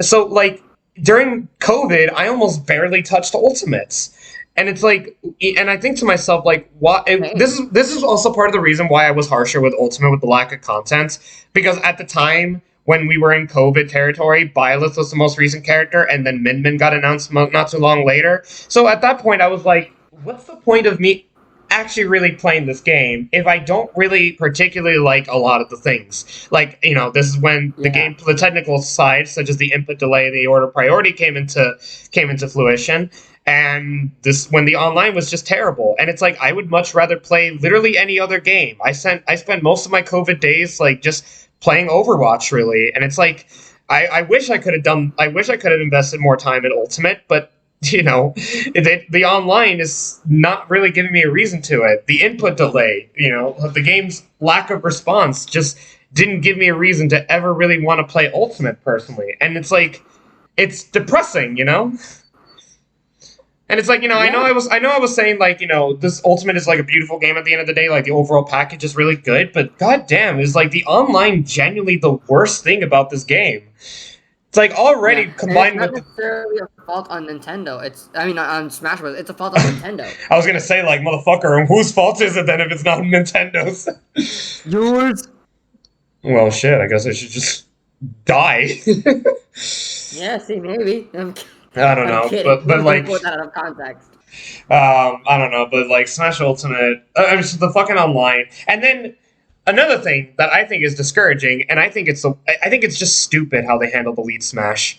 Elite Smash, it should be a ranking system. It's like it's its own thing with its own competitive rule sets, and it should be separate to Quickplay. If you unlock it, you should keep it unlocked, and you should raise your rankings like similar to literally any other fighting game to hand it. So why on God's green earth can you only unlock it with specific characters if you have a specific amount of points, and then you lose it if you lose that many games? It's like, it's the most discouraging thing. It's more discouraging than grinding on any other fighting game or even any other video game. Like, I think you're better off like ranking Grandmaster in fucking Overwatch or playing the Combat League in Mortal Kombat 11. Like, you're better off doing all those things than even like playing Elite Smash, because it's not like there's even a proper ranking system. They do this GSP shit, which was bad in Smash 4, and it's bad in this game too. And it's like, what's the point of playing Elite Smash if it's just there so you can flap your E-dick the fact that you unlocked it in the first place? I, to this day, never unlocked Elite Smash, not even with my best character. And it's just frustrating to deal with. And even if I did unlock it, I wouldn't even want to play it because I don't want to lose it. So, welcome to Smash Ultimate's Online, where we don't want to play the fucking game. Everybody, and I mean literally everybody, can agree that the best thing about the online is the battle arena, which is the best thing that they added in the online. But it's like a straight up casual one-on-one match, which there's nothing wrong with it. Like, you can set up the rules however you want. And I don't know, like the battle arena is really where I would say most of my online time is really, played on. I don't play Quickplay or Elite Smash, but battle arena is fun. But it just sucks the fact that the online itself is still crap. Yeah, no, it is, and it's not, like, it's just, why? Like, this is the one thing that really does, like, kick Smash Ultimate in the teeth, and it's that the online is shit. And the thing is... it has no reason to be, and it's even made worse with the pandemic. Yeah, and then it's like this is where it gets really complicated because Fudge does make a good argument that Smash 4 actually controls better when it's or is a more responsive game than Ultimate. That is something I 100% agree with. And another thing that I had to say that was done better in Smash 4 was the online. Full Glory is just flat stages all around, but at least you get a consistent experience. You're not going to get a fucking Smash Ball flying out of nowhere when you did not ask for it. And it's like it gets to the point where it's like when you combine the input delay and the technical aspects, and I think you agree with, and I think we both agree on this one, but it almost seems like it got to the point where I think we had more fun like learning and playing Smash 4 than in Ultimate.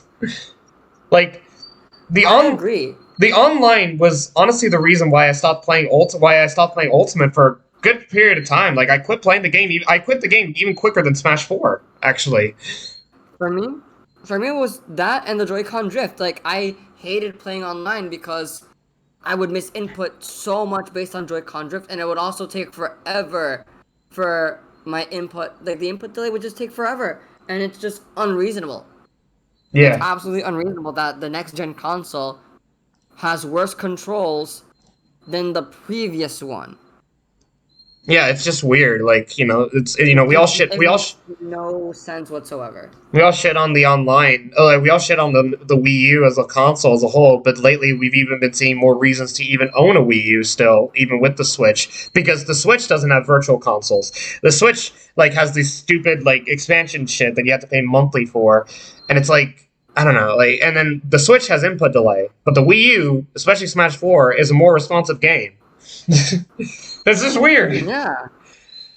I know we've been shitting on Smash 4 for the past hour or so, but it's just weird that it's the most important thing about Ultimate is the one thing they didn't get right. Yeah, exactly. You're 100% right about that. But I don't know. Who knows? Maybe Ultimate will get ported into a new system and everything will be hunky dory. I doubt it, but if it does, if it's I hate making this comparison because a lot of people made this comparison when Smash Ultimate was announced. If they do make a port like a Mario Kart 8 Deluxe type port of Smash Ultimate on a console with better controls, and if they finally fix their Wi-Fi, what the fuck? then I feel like this would again be at least a fan favorite Smash Ultimate game. I feel like earlier in this video I made a comparison that this could basically be the DMC4 of the Smash Bros series, where it's still played to and loved by fans to this day. You know? Yeah. Yeah. I mean, granted, I still think this is definitely going to be a fan favorite, in the sense that it's going to be I think unlike Brawl and Smash 4, I think even with the newest entry or many years to come, they're Melee and Ultimate will continue butting heads of which one is the better game or which one's the fan favorite. But I do hope that Ultimate gets the same treatment as Melee in the sense that it just refuses to die and just gets better netcode and get a better modding community, because God forbid Ultimate's future really depends on it. It's healthy now, Yeah. especially with the fact that Nintendo's actually contributing for once in their life, but I don't know. But yeah, well, this was an interesting conversation. But to overall summarize this, Smash Ultimate as the entire package, and even with the entire Me Too, I unfortunately would have to say that entire Me Too movement was actually the most the most notoriety that I can even think of Smash Ultimate, because unfortunately I've been distancing myself in the community even before the Me Too movement. I just wasn't really that interested in competitive Ultimates. I was mostly really interested in when Zero was dominating and shit, but I don't know, there's something about Ultimate Scene that just doesn't really impress me, unless even the Salem and Leffen rivalry just kind of lost interest on that, because especially now with the whole Leffen stuff, it just doesn't really add anything to me anymore. But Smash Ultimate in its entirety is a roller coaster for Honestly, both. I'm sorry, you go first. I was just gonna say for both good and bad, but yeah, you were saying. I was gonna say honestly, you can completely ignore the competitive side of the Smash Ultimate community and just focus on the amazing artwork that people are making for this game. Just all the thank yous to Sakurai, something that you don't see very often in any video game community. Like, the only one I can even remotely think of is the people who thank Toby Fox for making Undertale. That's it. I don't really see that with Kingdom Hearts. I don't see that with Pokemon. I don't see that with any other franchise. Yeah, You really don't. And it's beautiful how grateful the Smash community can be. And the amazing artwork, the fan fictions, the just everything else, the videos on YouTube, the YouTube community of Smash was just amazing. Like, we got Isa Smash, we have TC Nick, Alpha Rad, we have so many great YouTubers that are a part of this community, and just focus on those aspects.